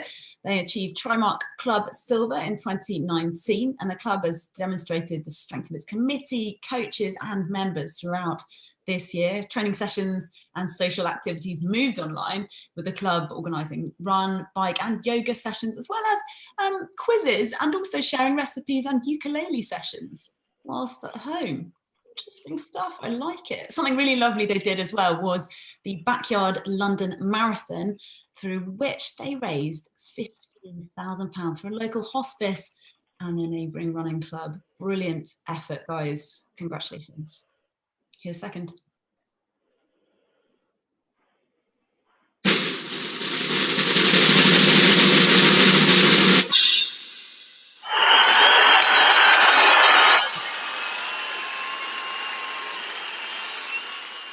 Whitney Triathlon Club from the South Central region.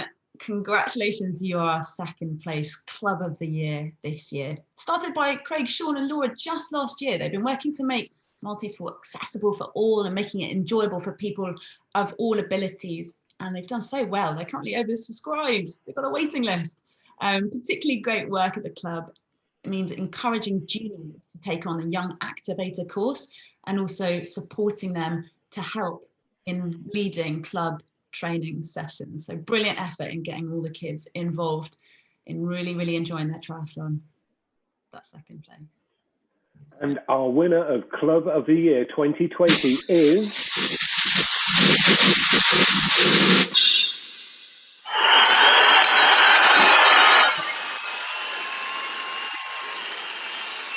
Well done to Pontefract Tri Club from the Northeast, as well as keeping their sessions for members going during the lockdown. The club also ran podcasts to keep them up to date with club developments, news, and to organise Go Try events to help attract new people into the sport, along with junior activities to support their younger athletes. Throughout lockdown, the club coordinated weekly quizzes, running and cycling challenges to connect, motivate their members. The coaches provided support whilst members were at home to help them continue to train, with sessions returning in person under the COVID-19 guidance to ensure members are able to train in a safe environment. Fantastic, great job done. Well done, Pontefract Tri Club. Keep up the very good work that you're doing. Congratulations as Club of the Year 2020. Congratulations indeed, Pontefract. So what it means is, well, that huge award has now been revealed. There's just one left to go, and it is one specifically creative for 2020. And frankly, it's kind of my favourite. It is the Key Worker of the Year award, and it's recognising the members of Triathlon England who have served the country and their local community in the fight against COVID-19. Throughout the first national lockdown back in March, British Triathlon recognised key workers within all 3 home nations by sharing their stories and saying thank you on social media. This award wants to go a bit further and celebrate those within our sport who serve our communities as key workers. Now, as you'll see on the next image, unlike the other awards, the awards panel wanted to recognise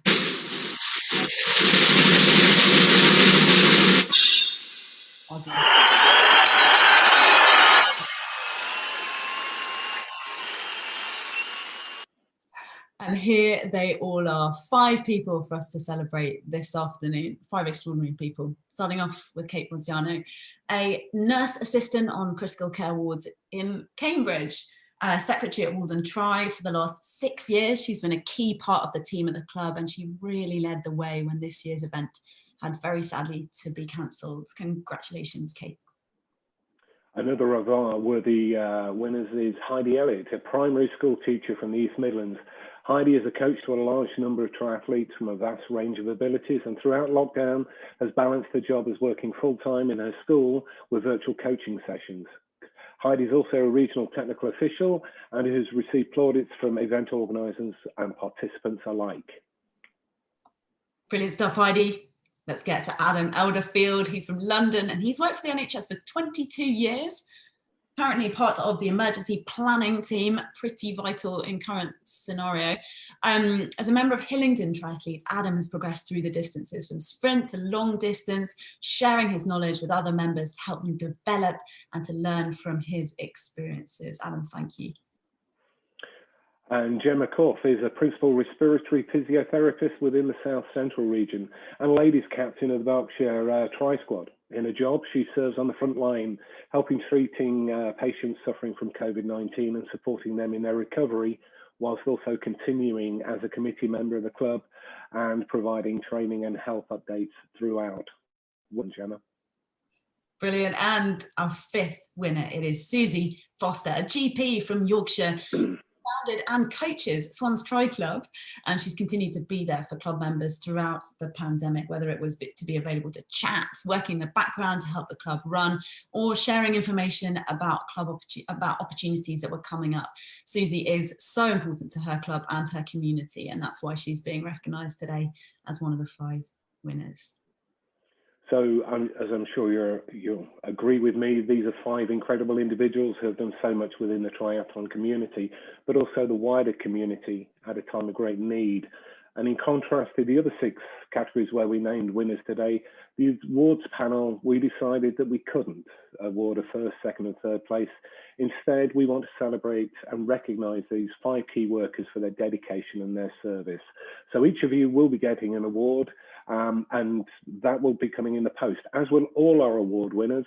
The 1st, 2nd and 3rd, we will get something out in the post to you in the next few weeks from TE Towers in Loughborough.